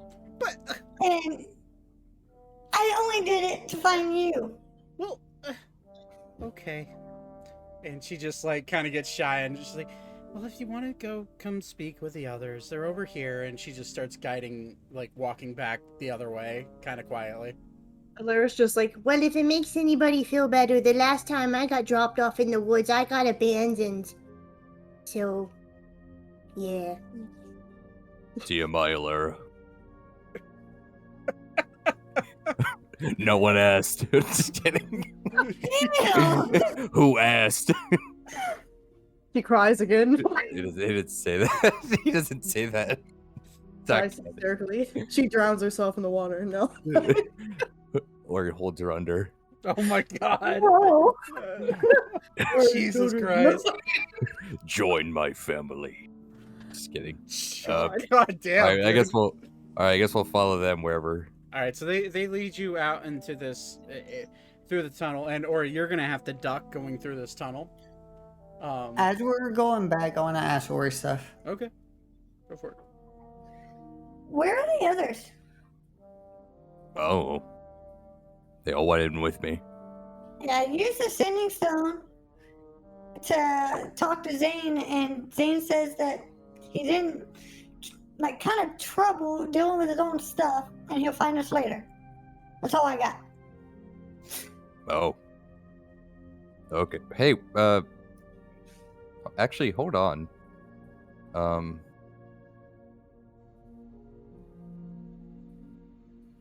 Since I'm a Minotaur, can't I not get lost? No, you can't get lost in caves, buddy. Yeah, can I find the way out? If you wanna start searching around, you absolutely can. Or could I find...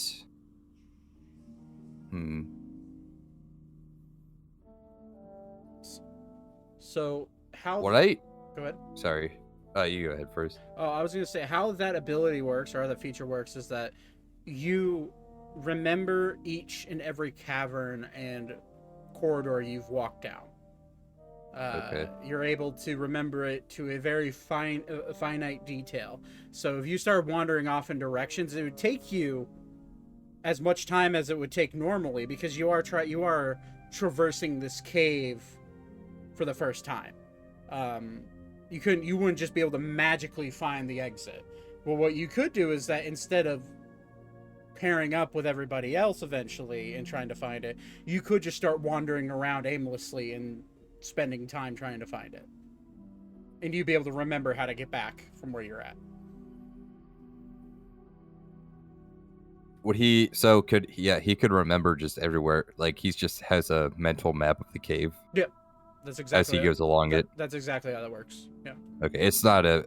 He doesn't actually know the whole cave. He has to, like, walk around. Right. It's not... Okay. Yeah. You have the mental image of every single cave you've been in before. Okay. But you have not been in this cave. So you would have to explore first. Okay, well, it's probably best to just, find everyone first and we can get out later. Okay. So you guys wander back towards the other chamber to where you and Alara unknowingly know that's where or at least some of the children are. We're going to stop there with that right now, and we're going to go to Zane.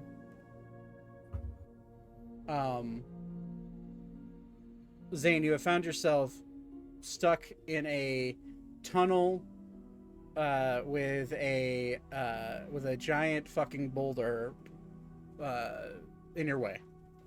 Yep. So, what do you want to do? I want to attempt to move the boulder. How are you going to move the boulder? With fucking hands if I have to. So you're going to try to push on it, or you're going to try to lift on it? Like, what are you going to do? Can I... Is there enough space for me to even, like... Or, like, is it blocking, like, the whole... It's blocking... hallway-ish? It's 10 feet tall. So it's taller than you, but there is about a 5-foot space at the top of it. So if you wanted to try to climb this boulder, you could. If you wanted to try to push this boulder, you'd have to pass a incredibly high strength check. I will attempt to climb it, but I will also use my rope of my magic rope of climbing to do so. Okay, so make a if you're going to try to climb, I'm going to say make an acrobatics check or an athletics check with advantage. Acrobatics. I'm getting my d6 ready now for when you fall. 12. 12. That was the DC. Congratulations. You are easily enough. You struggle a little bit because the boulder isn't.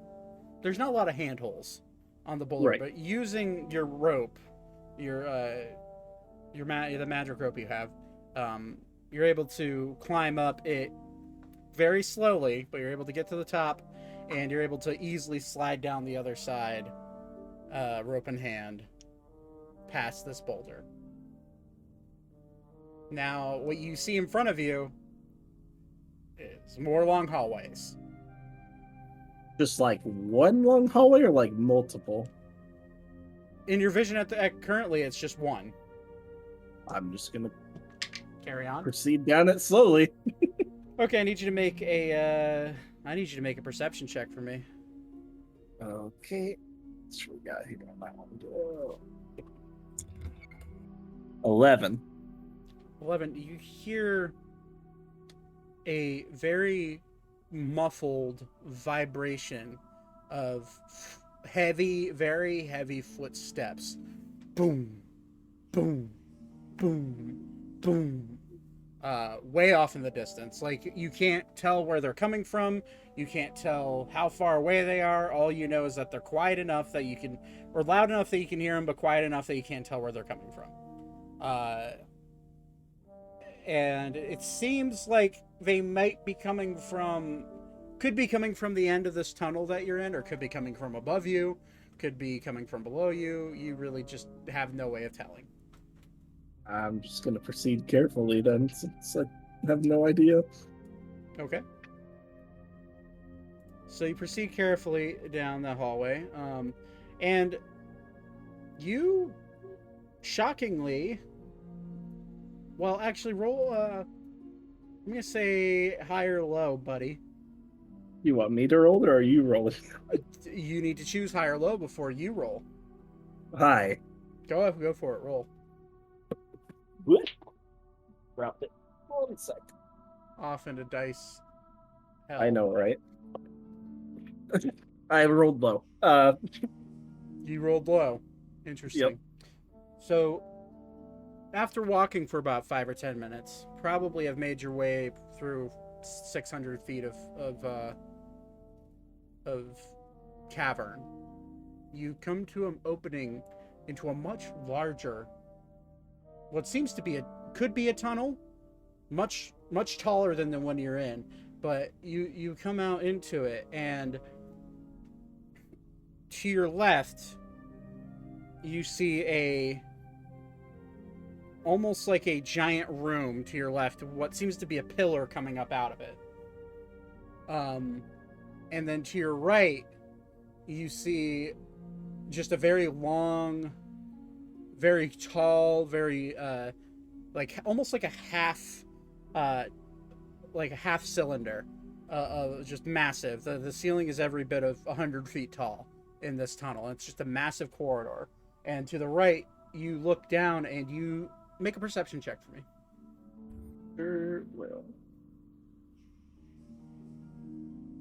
Natural 1. Yep. You look down and you're just staring into darkness. You don't really hear anything. You don't hear... What you also don't hear are the very quiet, shuffled footsteps of Alan and Beep slowly walking towards you in the tunnel.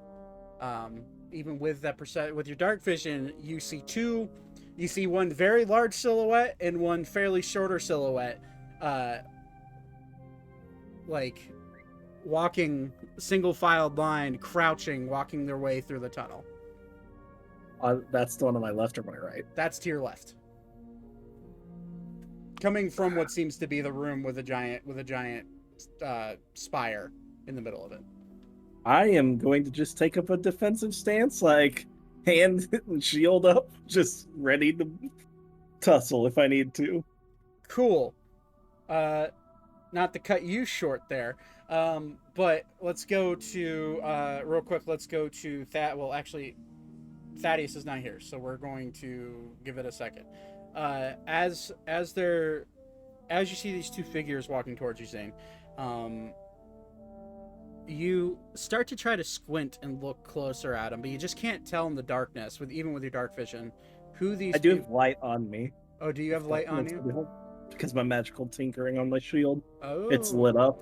So, Beep, as you're taking the lead down this hallway with Alan following fairly close behind you, you see this glimmer of bright light coming from the side to your right from the side of this tunnel.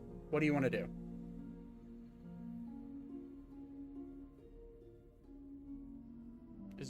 Is Beep here? Austin, are you here? Oh no, did he fall asleep with his camera off? He's not muted. No. Everyone screamed loud simultaneously. Austin, I swear to God, if you fell asleep on me again. Austin? I'm gonna call his ass real quick. Pimples. I'm gonna put him on blast real quick. Let's all follow him. Let's get him on every social media platform. Oh my God.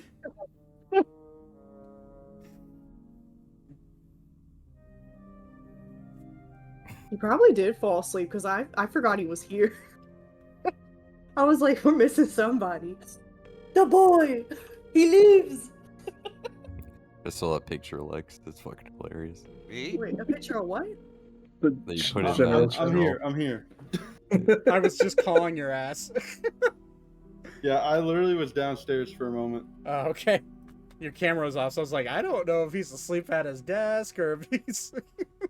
No, I'm here. Okay, so I don't know what all you heard, but Zane found his way through his tunnel, encroaching into the very large tunnel that you witnessed this dragon walking down. And as you and Alan are slowly making your way, like stealthing your way along the left side of the tunnel, you see this giant glowing light come just illuminating from the side of the tunnel. It's in a fairly smaller, about torso-sized, it's just kind of like shape of light. What do you want to do? I guess like very slowly approach it. Okay, Zane, you see this. So how are you approaching her? Are you gonna in stealth? Are you on all fours like a tabaxi would? Well, like I'm still in stealth, yeah. Zane, so you see the creature in front, silhouette in front, drop down to all fours and slowly, cat-like, start making its way close to you. And then looking past it, you see you see what seems to be the larger person in the background stand fully up. And you start to see him slowly start to grow and shoulders get broader. You see a silhouette just slowly start to change. Beep, as you get up closer, you see, now is your armor up, Zane? Yeah, I'm in my armor, but I mean, it'd be recognizable. You see the armor that you've seen many times now, but kind of a scary thing to see in the middle of the darkness, with these two little beating red eyes coming out of the slits. You see Zane standing there at the ready, and Zane, you see Beep there, and then all of a sudden you see, now that you realize who it is, you see the other person behind Beep drop down to all fours and just immediately rush towards Beep. And that's when you realize, okay, this is Alan. And Alan's like, oh well, that's embarrassing. And you just see him stand up and slowly start to change back. I'll just kind of get a bit more loose and be like, oh, we're good. It's good. and I'll come out of stealth. Yeah, and then immediately Alan's like, wait, shh. And he just kind of points down the hallway. He's like, there's presumably a very large and in charge dragon down this hallway. Do As not. soon as he says that, I'm just gonna make the light disappear from my shield. Just be like, nope. I'm sure you've heard the footsteps. It's very large, and it. Large flying lizards are not my forte. However, Agreed. okay, all right. Well, let's we've decided that we're gonna stealth behind it. Where does that tunnel there lead? Nowhere good, and it's a dead end. Understood. All right. So our choices are go back to where we were imprisoned, and he points kind of at the spire, or our options are to follow the fucking dragon. Big scary claw man it is then. All right. So you guys start walking down that. Now let's go back to Vaten. As Bingo scrambles to put on his headset. A little bit. Sorry, I've got like a crisis going on with a friend of mine, so I'm trying to you're good, brother. juggle and still listen. Okay. So Vaten, you land and you've taken a little bit of damage, but you're able to run up to your friends, and Elka and Thaddeus, you both see a silhouette from coming out of the darkness. This tree's bright and you can see, but it does cast a weird shadow from where Vaten is coming from, and you see him step out of the shadows, and it's the neighborhood friendly lizard man that's been a part of your group for a while, and now it's up to you. What do you guys want to do?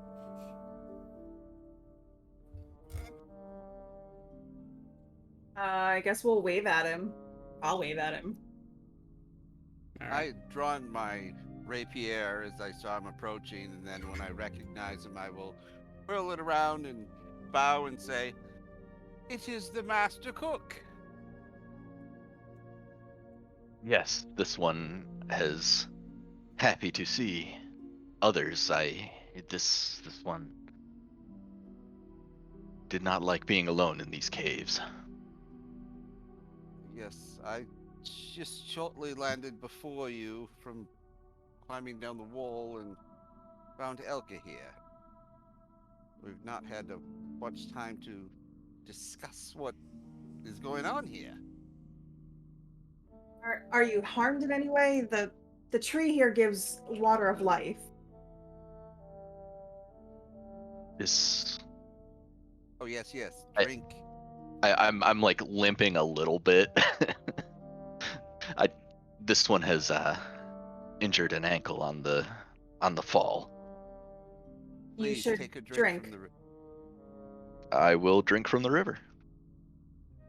You feel almost like you take a drink of it, and this water, you feel it from the top of your head down to your toes. Almost feel like it fills up every inch, every extremity, every inch of your body, of just this very relaxing cool that it just sweeps over your body. You feel the exhaustion from travel. You feel the exhaustion from exploring just wash away. You feel your ankle slowly start to like go numb a little bit and then feel completely normal. You watch like any odd cut, bruise, any sort of damage that you may have took from the days prior just slowly starts to heal as you drink more and more of this water, and you become fully healed, and you get this nice little breath of fresh air. Now, Elka, I don't know, and Elka and Thaddeus, I don't know if you both have drank this water as well. I know Elka did. I did. But I have it written in my notes. If you drink from the river, you get 5 temporary hit points. Wow. That you did not tell me. So, And I didn't have a chance to discuss this last because that's when we ended. But I have 3 empty jars, Okay. and I am going to basically fill all 3 of these jars with the river water, and as well drink some myself. Okay.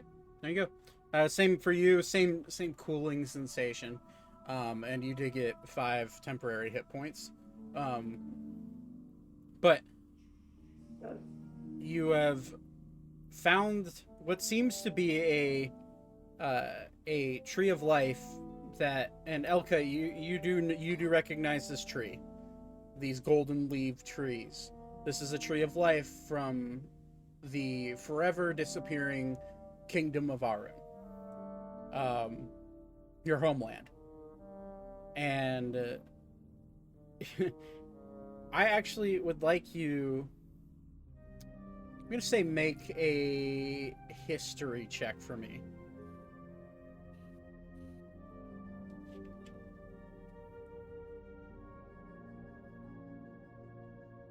$19. You would know that the seeds and the saplings of the trees of life cannot prosper without the soil of Arun. You know this to be an absolute fact. You studied this growing up. So whatever knowledge you now gain from this, from your background knowledge of this, that's up to you to share if you want to, but you do get the sense that am I home? Like, I will think about it for now. I'm probably not gonna want to tell it too much to people. It's gonna about whether or not I want to tell everyone where we are and that I'm probably also from here. Mm-hmm. Okay. So fair enough.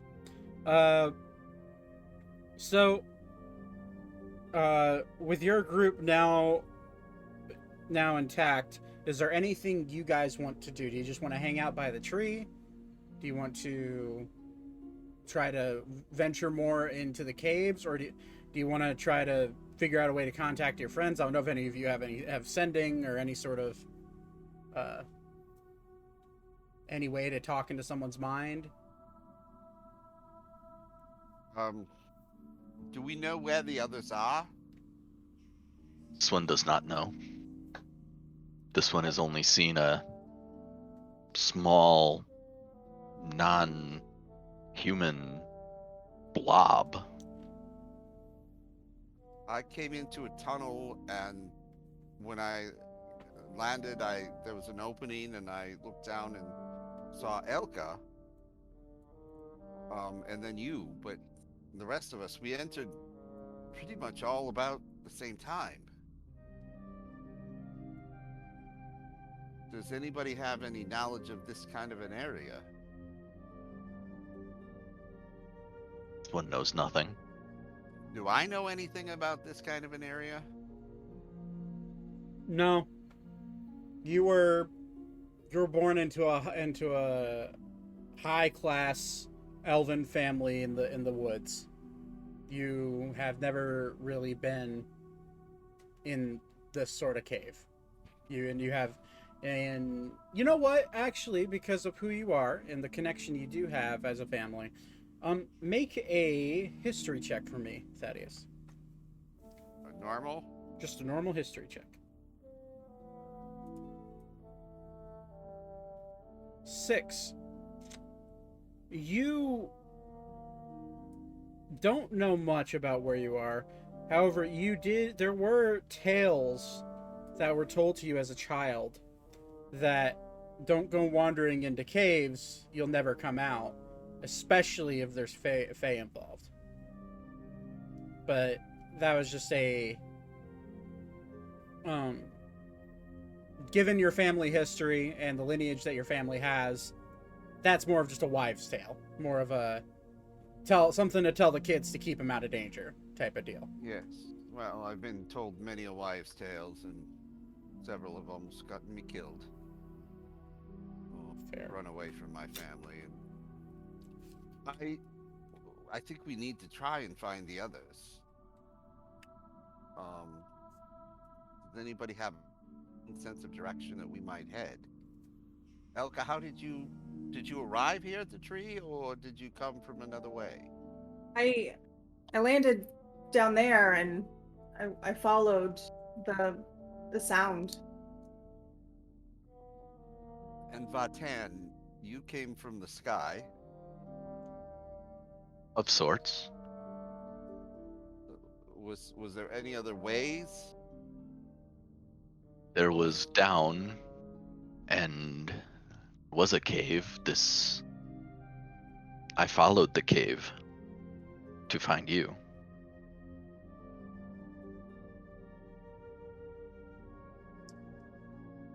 I'm going to look at the pattern of the water.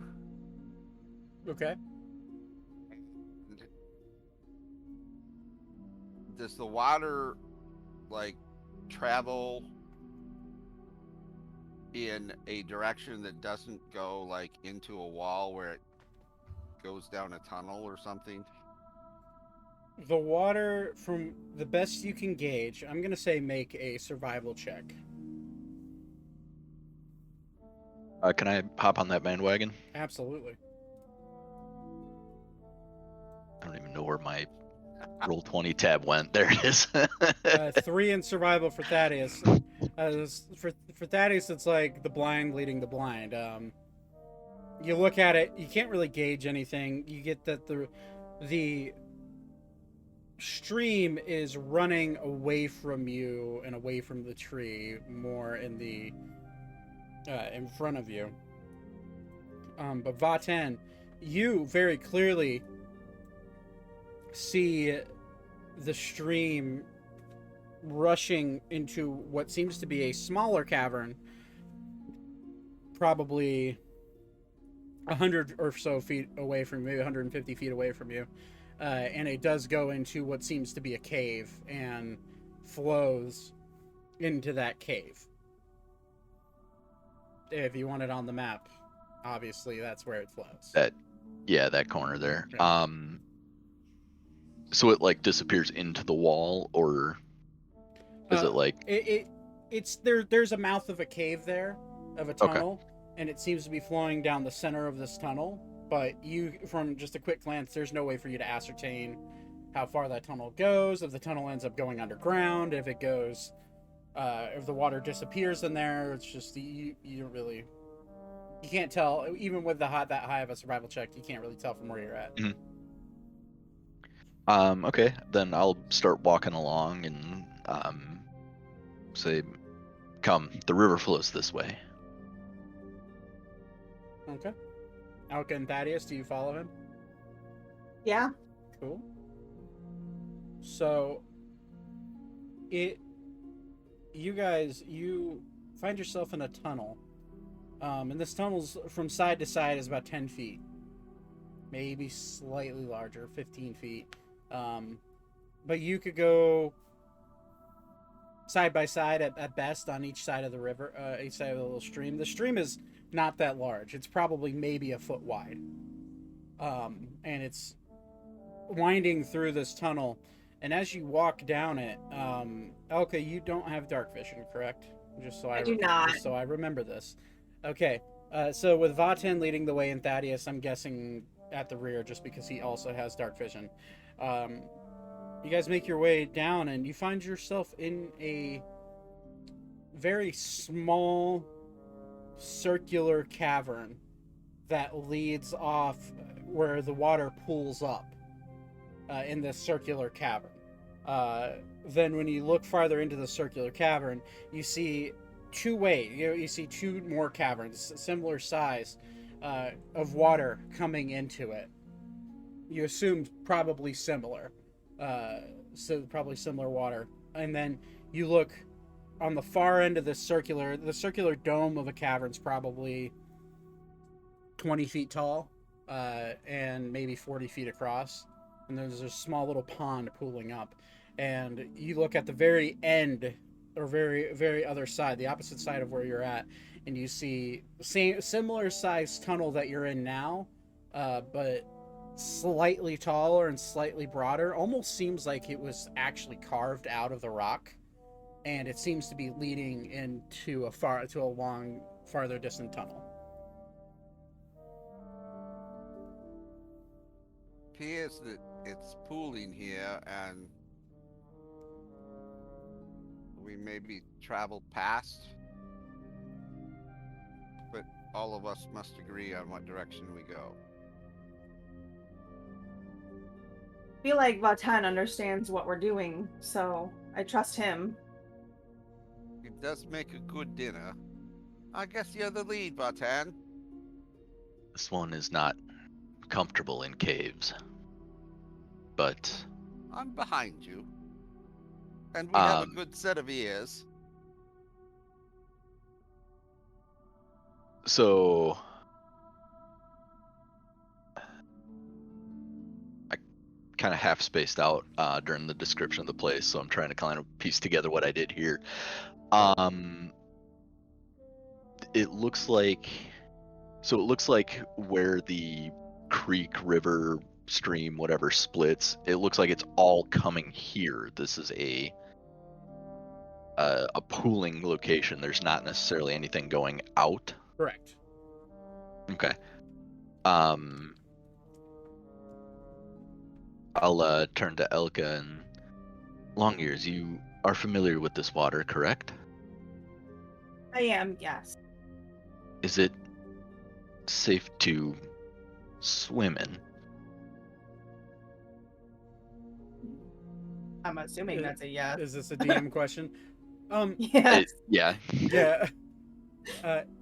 The answer is yes. Elka, with your knowledge of it, you understand that the people of your realm have used this water to bathe in. It's also, you also know that it's one of the main reasons that Fey folk and people who live in Arun have such longevity. So you would know right away that yes, it's very safe to swim in. It's just ordinary water, but with healing properties. Yeah, we can swim in it. This one will be back. And I start unwrapping the turban from my head.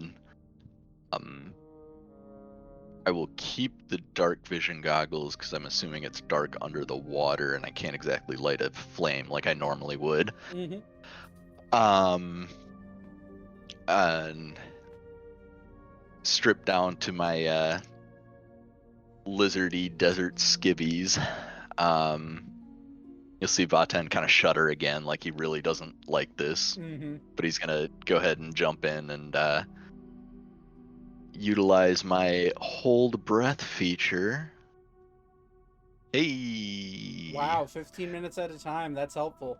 Yep. And I also officially have a swim speed as well.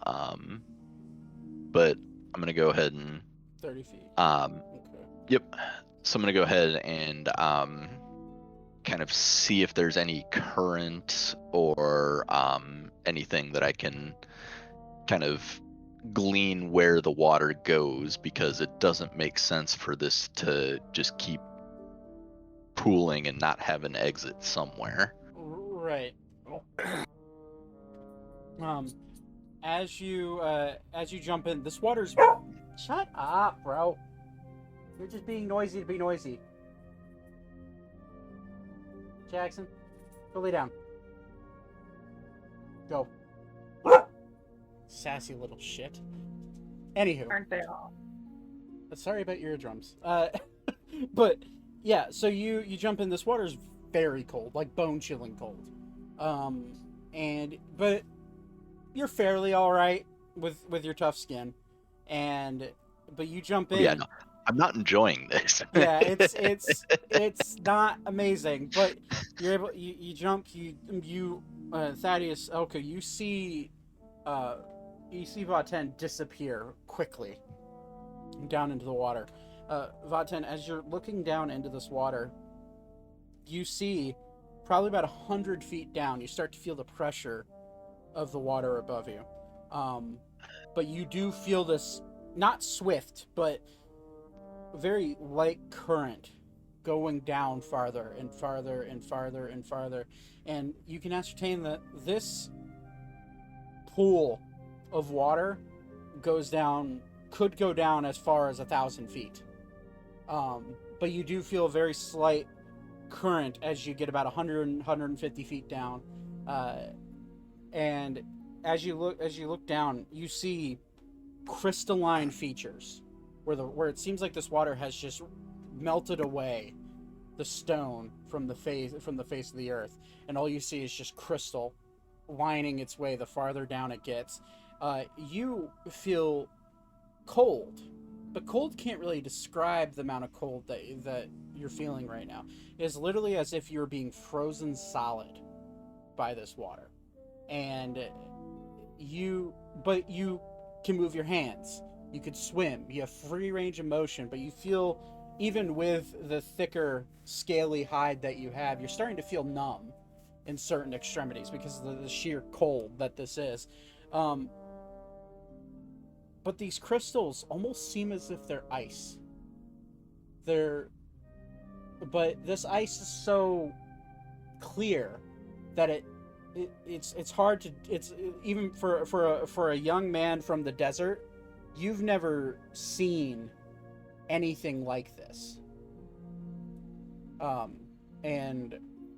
But it's up to you. It's starting to become almost unbearably cold. Yeah, no, I'm out.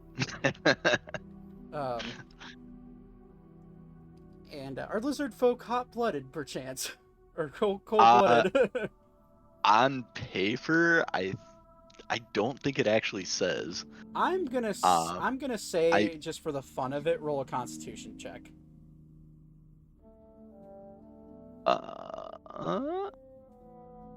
17. You're able to grit your teeth and bear it as you swim to the top.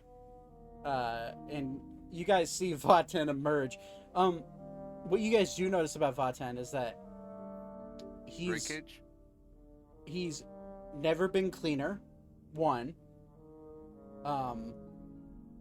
And his scales that are a very pale, kind of like a pale green, have kind of turned even more pale. Correction. Yes. I have dusty red brown. Dusty red brown. I was going off the picture I see right now. Oh, okay. Yeah. I was trying to go more for a brown in the picture. So. Okay. Well, you see this reddish brown scales turn a lot more of a pale, like a pale brown. It's like when you spend too much time in an ice bath, and all your skin is just pale white. It has that effect, except it's head to toe on Vaten. And as Vaten, as you put your hands on the edge of this pool, your hands start to shake involuntarily, and your arms start to shake. And you, with a 17, you're able to get through it. But if you don't warm up quick, bad things could happen. I am sitting down, I am taking a torch out, and I am double casting Produce Flame, and I am warming myself up. Alright, so you do that, and you're able to warm yourself up to where you're not shivering anymore. Elka, Thaddeus, without even having to talk to him, you know that it's fucking cold down there. And you can feel kind of a cool breeze coming off the pool as you're sitting there.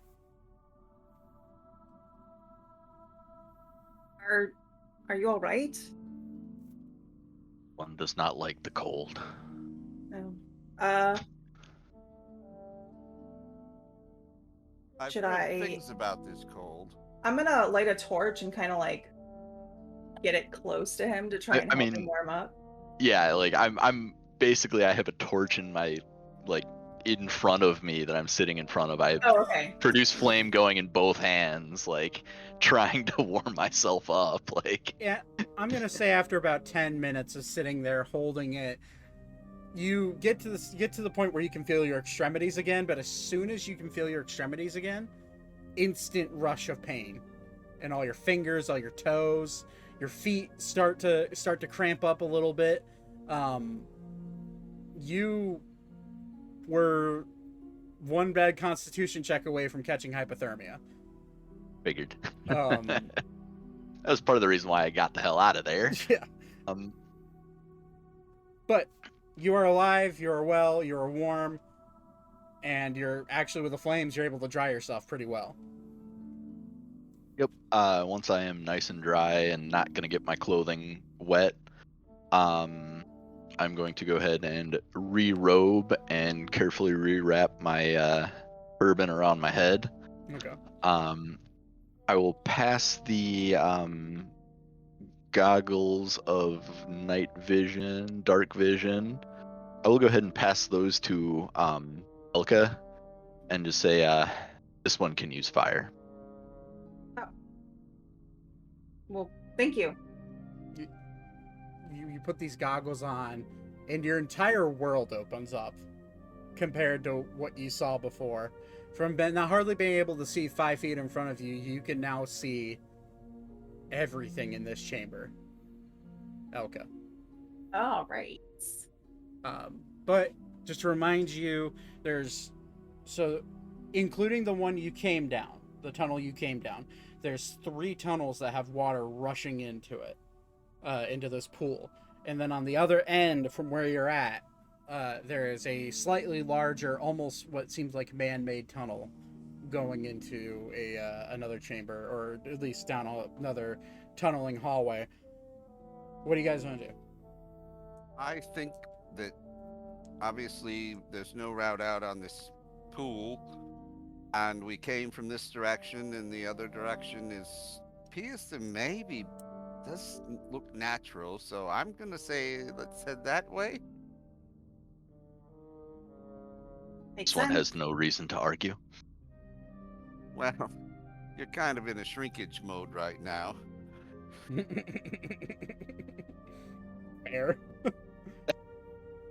Kind of glares at you a little bit. So, you guys make your way down the tunnel, and the tunnel's not very long.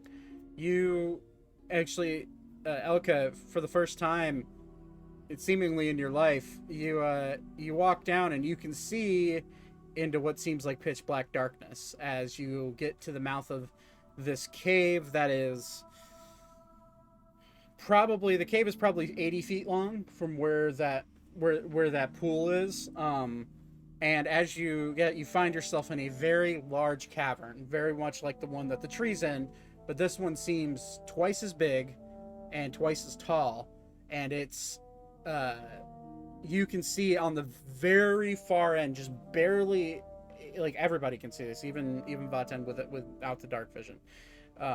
You can see this flicker of firelight coming from about 400 feet from you, 400 to 500 feet from you, and it is definitely unnatural. It's there.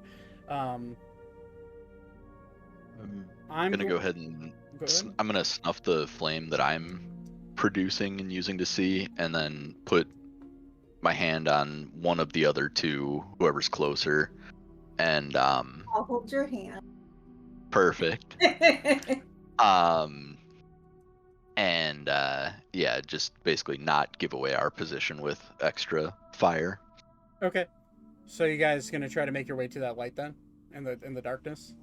You see that light in the darkness, correct? Yeah, everybody can see it. It's about 400 to 500 feet. It's just from your vision is very dim and it's very small, but you see that just a very small flip of light. And as you make your way, the fire, it gets kind of bigger. It gets bigger and bigger and bigger. I want all of you to make a perception check real quick. This would be using your ears, so Nat 20. there you go. With an 18 perception, Jesus. God, Thaddeus, it's becoming a joke at this point that you just don't see and or hear shit ever. He is too above seeing things. Did I knock you out there, Matt? Jesus. With a natural This water I'm drinking may not be water. with an 18, Ugh. with an 18, you begin to hear the very familiar roaring of a fire as you get closer. You guys are probably 200 feet away at this point. And Elka, with a natural 20, you hear chattering of all of like a wall of sound that hits your ears. You having the ears that you do. Even though they're flopped over, your hearing is significantly better than most people in your party. And you hear this wall of sound hit you that sounds like people conversing, laughing, crying, talking amongst themselves. And it's coming from not so far away from you. There's people. Young, old? All. Well, unless it sounds evil, we should probably go in that direction. Not like we have a whole lot of choices. Right. Well, Would you like me to stealth ahead and see if what I can come about? I could also stealth. Like, are all three of us pretty sneaky? Yeah, I'd say so.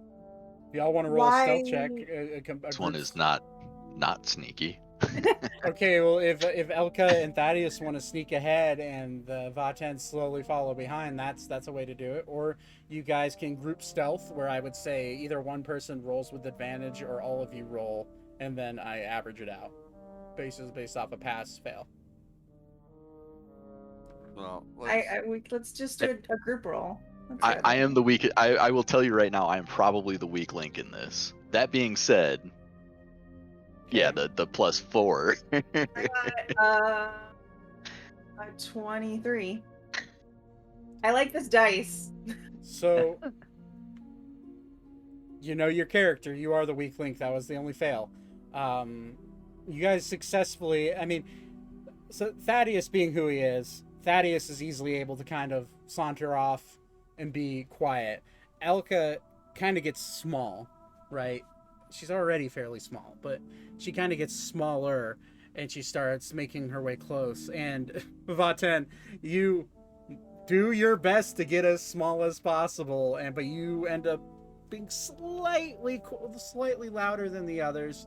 But it is still enough for all three of you to get within everybody's earshot and vision of this camp.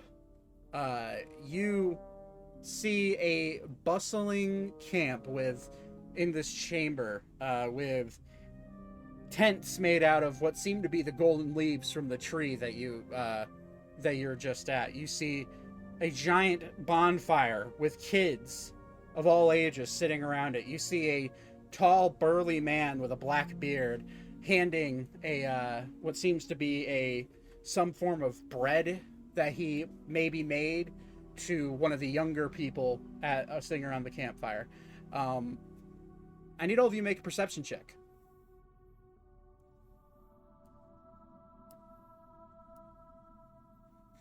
Okay, I rolled 10. I I only rolled slightly better than you, so. Going one extreme to the other. Oh yeah. 10 was the DC, so Thaddeus is just kind of unaware.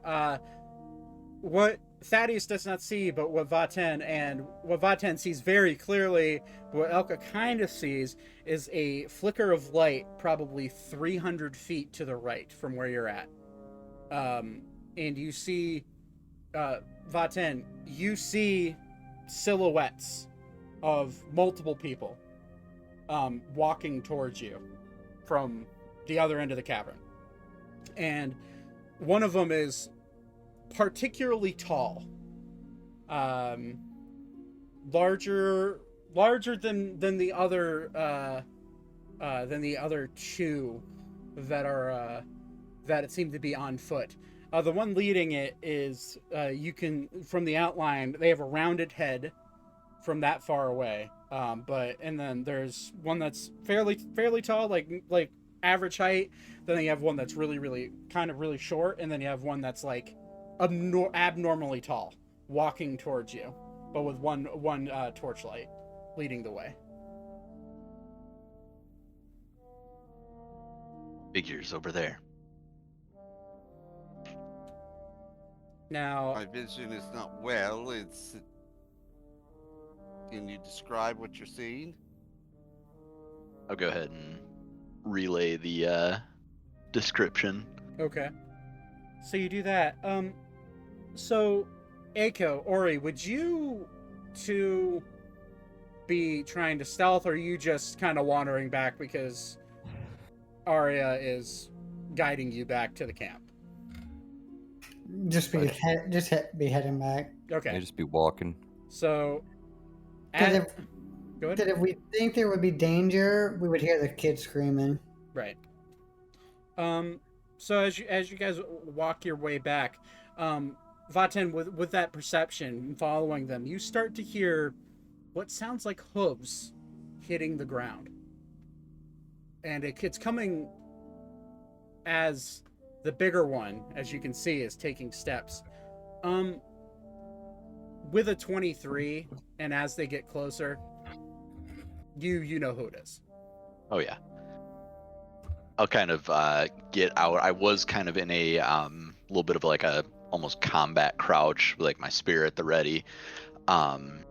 And then as I realize who it is, I'll stand up and to the other two say, It is friends. There's Large One and Tree Sleeper. I do not recognize. I don't think I could necessarily pick out Elka on Ori's head. Alara, yeah. Alara, sorry. Alara? You just see kind of like a I knew lump. I was going to do that eventually. You just knew see- I was going to do that You just eventually. see kind of this weird lump sitting like on his shoulders / his head. But you can gauge probably who it is. Okay. Yeah. Then I'll say Small One is there as well, and one that I do not recognize. One that this one does not recognize, because Vaten doesn't talk in the first person. Well, let me send a message to the Large One that we see them and we are approaching, so he doesn't decide to make us his next meal. And you hear what Thaddeus just said, and you immediately hear it, and you see the group of three slowly approaching up, and you guys are now from far away, but now reunited with 3 members of your party. Friends. Ori waves. Hey.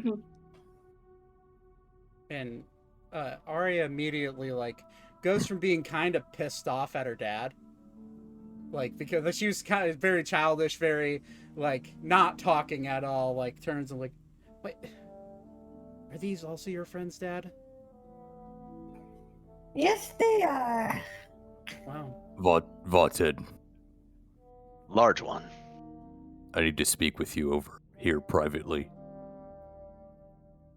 I will look very confused. Very confused. He'll and gest you over to a corner of the cave. I'll head off with you. Or he'll look over his shoulder. He'll have his arm over you. And he'll look over left and right. Yeah, oh yeah, he put Alara down on the ground. Okay. He lay her down on the ground. Vaten, you're not gonna believe this. What is it?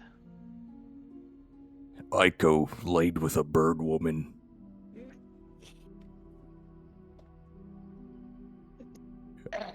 That's me laughing. That's not my laughing. Isn't that funny? Who does that? I'm just gonna cock my head to the side, and this one does not know. He'll look at Aiko we got a freak, am I right? My little lady of cheese! Have you found any cheese for us?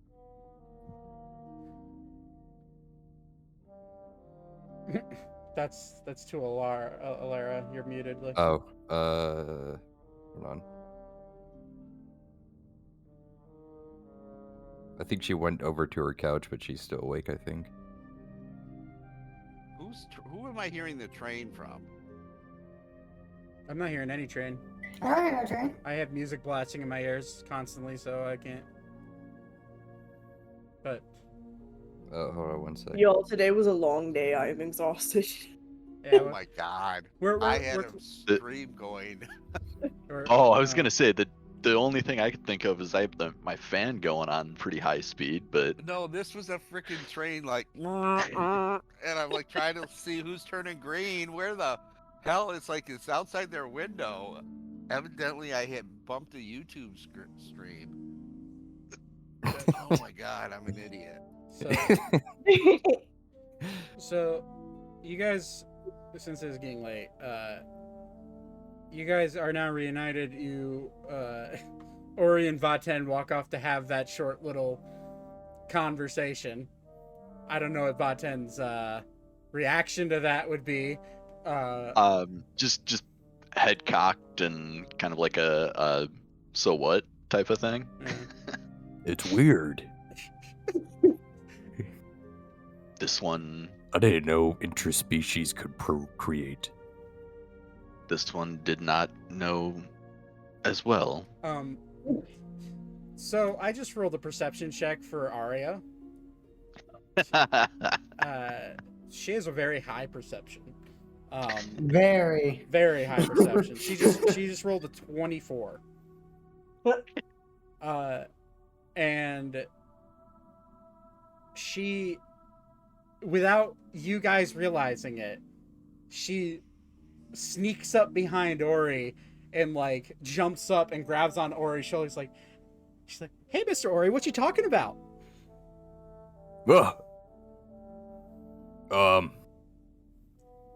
Nothing. She's gonna insight check you. We're not talking about you and your father, in that your mom is a bird. We're not talking about that. Oh, you're wondering about my mom. I don't know who my mom was. Honestly, I'm pretty sure my dad told me he just found me down by the river somewhere, and he just... Oh, okay, that makes more sense. I don't know why I didn't think about that. And she, like, lets go and drops down off. She's like, "Yep, I'm just... He got me and raised me as his own, and now he takes habit in leaving me at the village and now dark caves." Okay, that makes sense. Sorry, Aiko, and he'll like kind of like wave. Sorry about earlier. That was rude. No worries. And I didn't get it. I did know. I apologize. It's no worries, but Land of the Bird sounds interesting. She immediately Wait, turns what? to you. Oh my god.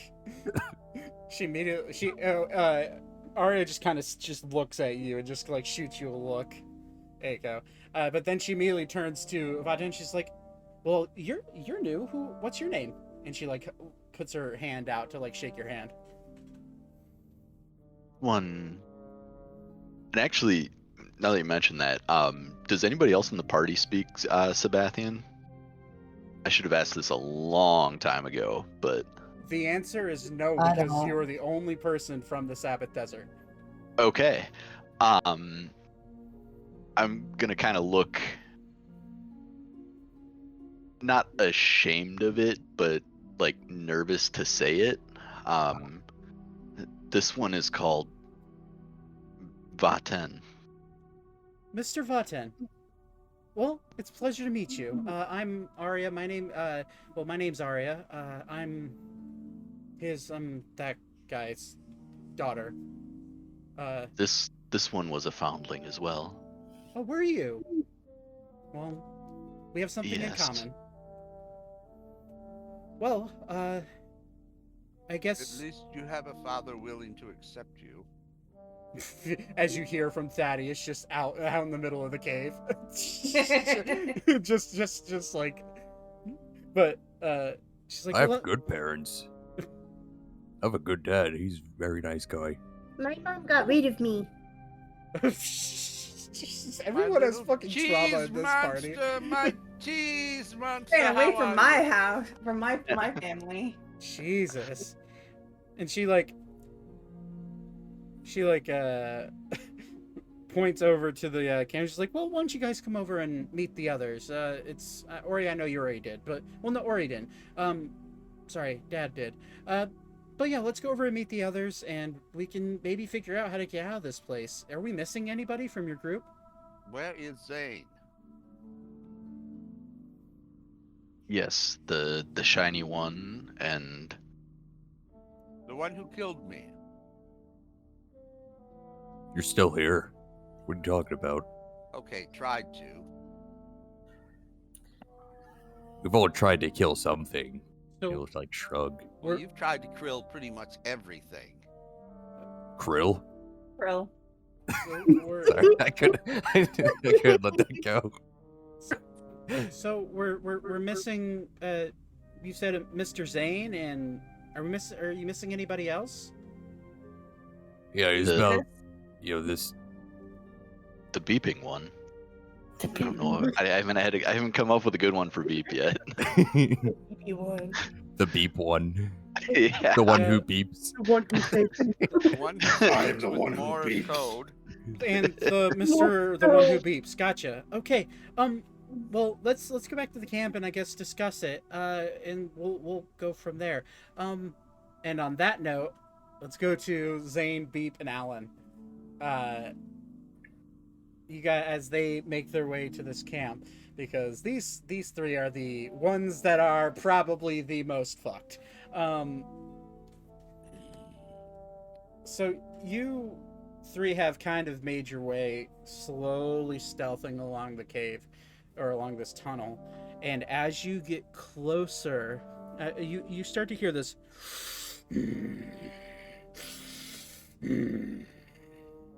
and you just hear this grumbling, like almost like inhaling and then just grumble coming out, like reverberating through this cave as you get closer and closer and closer. And as you make your way into this chamber, your eyes can't believe what you're seeing. As you look around, this chamber is massive, thousands of feet in every which direction. It's easily 400 feet in the air. And every which direction you see piles and piles, taller than any building you've ever seen, of gold coins and golden treasures. You see gems danced about all throughout these. And what you have now realized, Zane, I'd like you to make a history check for me. Yeah, can do. This is my history modifier. Oh, baby, that's a 21. You read about dragon hordes before. And what you are now looking at fits the bill to the T. And you start looking around, and you, with the 21, you know that dragons, specifically red dragons and blue dragons, love to bury themselves in their treasure. They love to be touched by their treasure as much as they can. And you, knowing this, look throughout and immediately know that you are one false gold coin away from revealing death. Oh boy.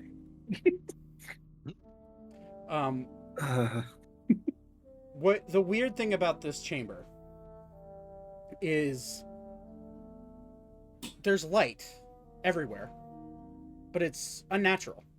You don't know where this light is coming from, but it's so bright that it's reflecting off the gold, and you get the sense that wherever this light's coming from is reflecting so hard off the gold that the gold itself is lighting this room. There's enough gold here to fund an empire. And it's seemingly, as you made your way through this tunnel, is the only chamber you can go to other than backwards towards where that spire was, where Alan would have probably described to you what they were encased in.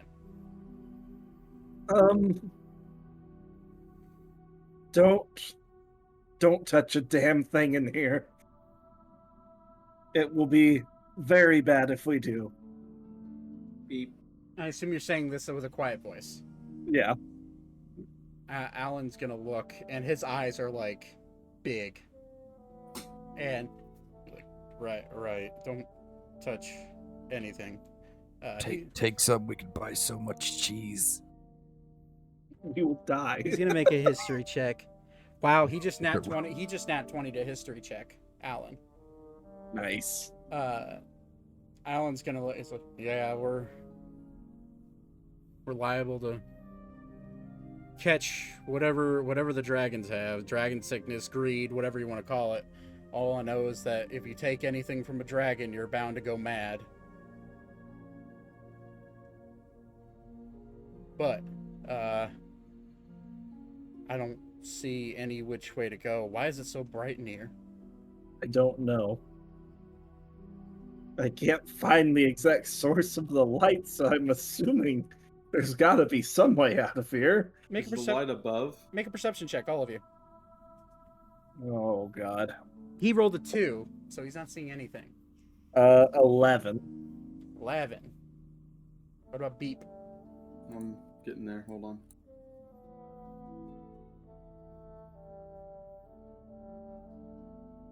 $21. Nice. Looking around, this chamber is so big and so filled with gold that it's almost hard. It's almost blinding to look in here.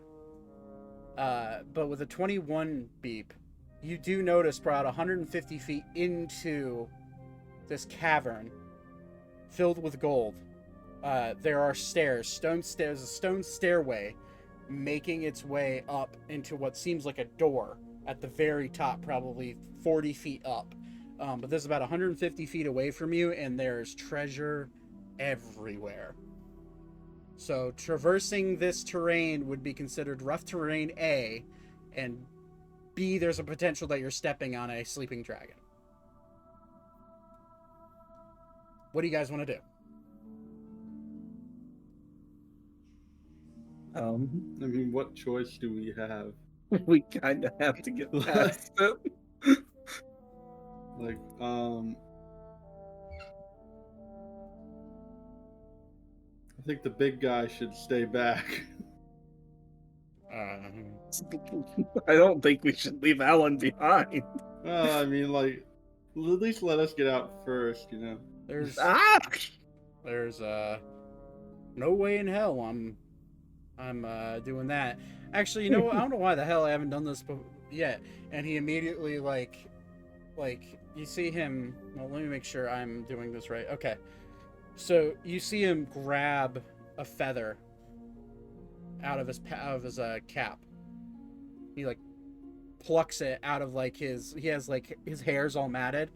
He grabs a feather, and it's like on it is like this little nut acorn looking like thing that's tied to it, and he grabs it, and you see him like brush the feather over his face, and he's just like, I got this. And he all of a sudden you see him turn into a songbird, and you see him transform. He's like, and you hear in a very quiet, higher pitched voice, perks of being a druid. And he just turns into a songbird, and he starts to flap his wings, and you see him like immediately just take off, and he starts circling around trying to find where this dragon is, while also going towards the stairs.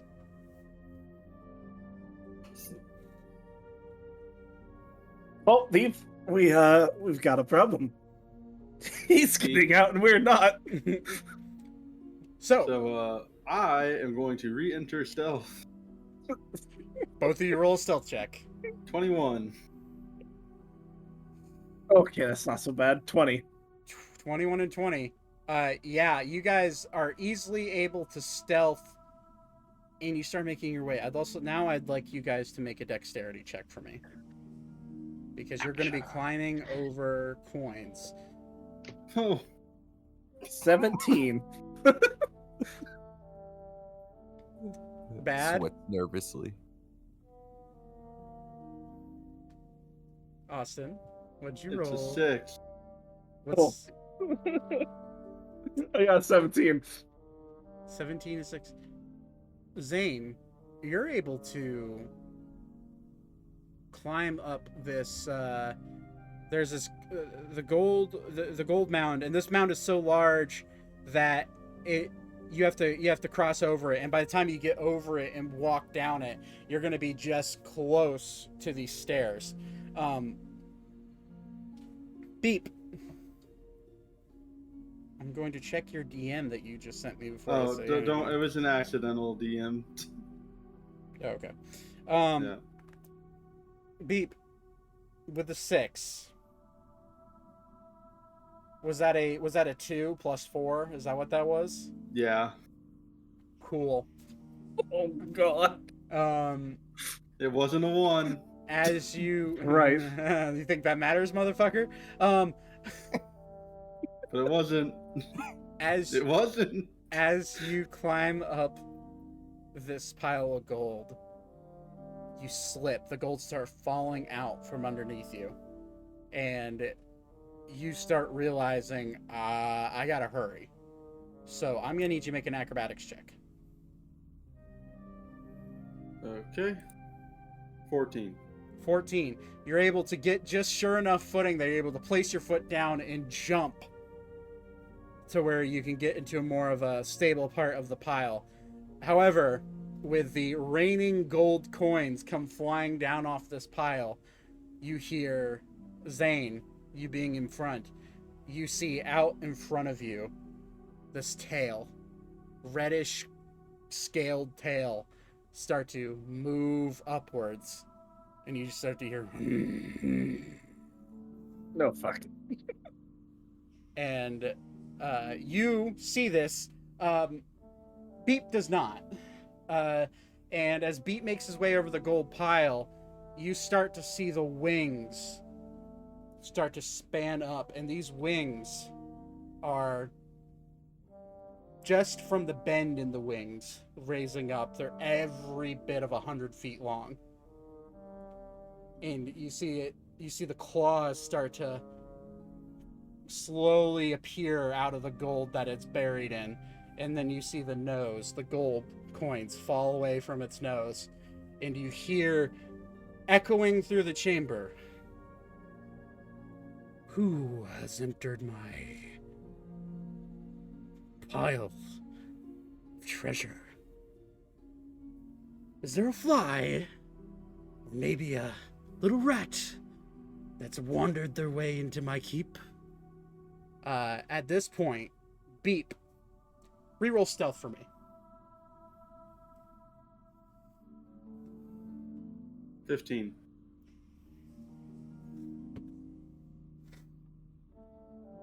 That is a natural 20 on the dragon's end for perception. I haven't smelt feline in a while. And you just hear the nose start going. And Zane, you see the nostrils moving on its face. Zane, you are now next to the stairs. What do you want to do? You are still in stealth, mind you. Oh god, this is a really stupid idea, but Wait, how far away is Beep from me? Okay, I have one idea though. Like 30 feet. Oh, thank god. What's your idea first? My idea is cast mirror image, because if he tries to attack me, at least I have a chance of avoiding it. True. I'm gonna work my way up the stairs. Just All right. carefully, because he hasn't seen me yet. Alright, so I am going to do exactly what I said and cast mirror image. Okay, you're going to cast mirror image? Yes. Cool. You see the dragon start to slowly inch its way up, and it arches its back and stands up on its hind legs. And what is now facing you, Beep, is a incredibly large, probably from floor, fucking dog, from floor to the top of its head, where it has 2 horns coming out of the top of its head. This dragon is 200 feet tall.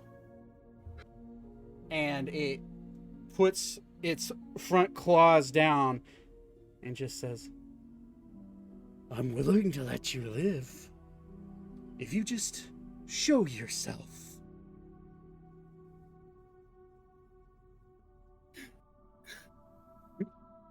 So, Beep at the fucking dragon, my guy. Alternative idea. I'm going to keep running for the stairs. Okay. All 3 of my copies are going straight at it. But Well, that's not quite how they work. No. well, kind of like that, okay? So what They mimic your action. They though. mimic your actions, so they're running next to you. Yeah. And immediately, the dragon just goes, which No, one to no. fry? I'm going to drop 50 gold coins. I'm just gonna be like, this is my penance. Just let me go. You think? You say, well, yeah, you don't say anything. You can only beep. Yeah, I'm just beeping, but I'm dropping them. Beep. I'm just like Beep, persuading them with gold. Yeah, I need some scared beeps. Beep, beep, beep, beep, beep. You roll a persuasion check with disadvantage for me. Oh, okay. Well, I'll roll again. Ah, yeah, I'm sorry. I'm on a 12. Oh my god. 12. I do not understand what this beeping is, but... And you start seeing its belly glow. Zane, as you make your way upstairs, you're running up the stairs. I need you to make an acrobatics check with advantage because you are sound footing. You see, wow, 2 16s. Damn. Okay. So yeah, you're able to run up. You're able to get up the stairs. Beep. I'm gonna need you to make I'm going to need you, my friend. He's going to look down at you. I would run. And you make your way up. You just make your way to the stairs with your clones, like basically coming in and out next to you. Make an acrobatics check for me with disadvantage because you're rushing. 15. Wow. Okay. 15. You're able to bound up the stairs as you hear the ignition of a breath of fire come erupting from the mouth of this dragon, and you see Alan in his bird form drop it and immediately put up. Let me pull up Alan's character sheet just so I'm getting it right. Come on, where is it? It's so many fucking spells. Where is it? Oh, there it is. He's gonna put up a why is it being weird?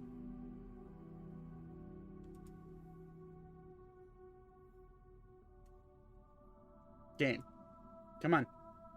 Roll 20 is being stupid for me. Sorry. He's going to put up a wall of stone. He's going to stop and he's going to slam his staff down right behind you. He's going to put up a wall of stone. And this blast of breath attack fire comes flying through. With the stone, you are fully covered. But this fire from this adult dragon is enough to melt the stone you were sitting on. So I'm gonna need you to make a dexterity saving throw. Beep. Normal? Beep. Just the normal one. 20. You're able to, as you feel your feet, your hair starts to like slowly singe a little bit. You feel you're able to like hop step it where you're not putting your feet down long enough on the stone because he's now turned basically all the stone around here, at least on your level, to an oven. Then As the fire stops, you feel this breath of wind, like almost like a wind, like rush in around you.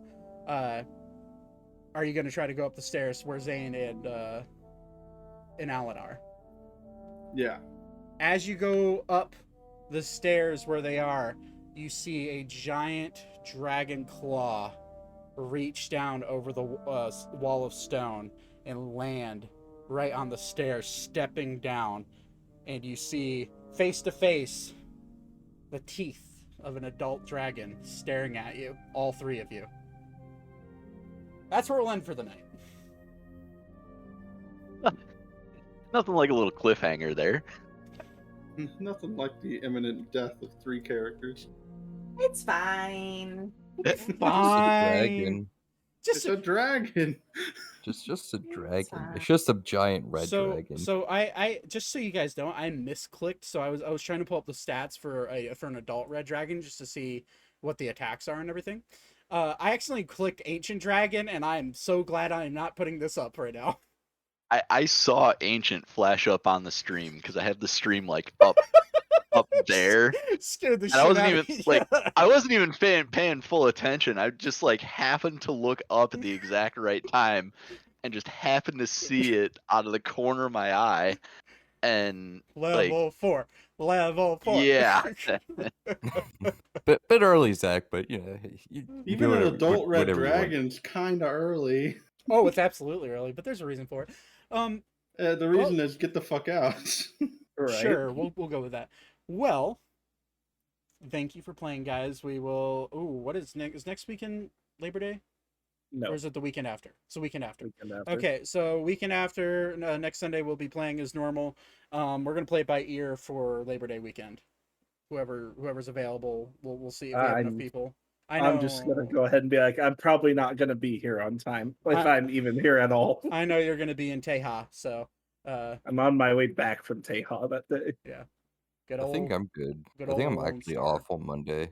Yeah. Monday. I'm also off Monday. I'm just not sure when I'm returning home yet. So Yeah. Well, what we could do if people if we find that people aren't necessarily having Labor Day plans like barbecues and shit that they don't need to go to, we could always run it Monday if we want to. Yeah, I'm good any day. Monday.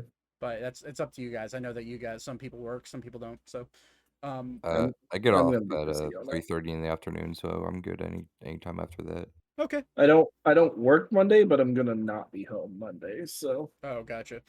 Alrighty. Well, thank you for playing, guys. I'll be right back. Well, that was fun. We will see what happens next session. But thank you for watching, guys. I appreciate all of you. We will be live next Sunday, as I said before. And thank you for hanging out. I know this is a slightly longer stream. I know it's slightly late. Have a wonderful night, and I'll see you guys next Sunday.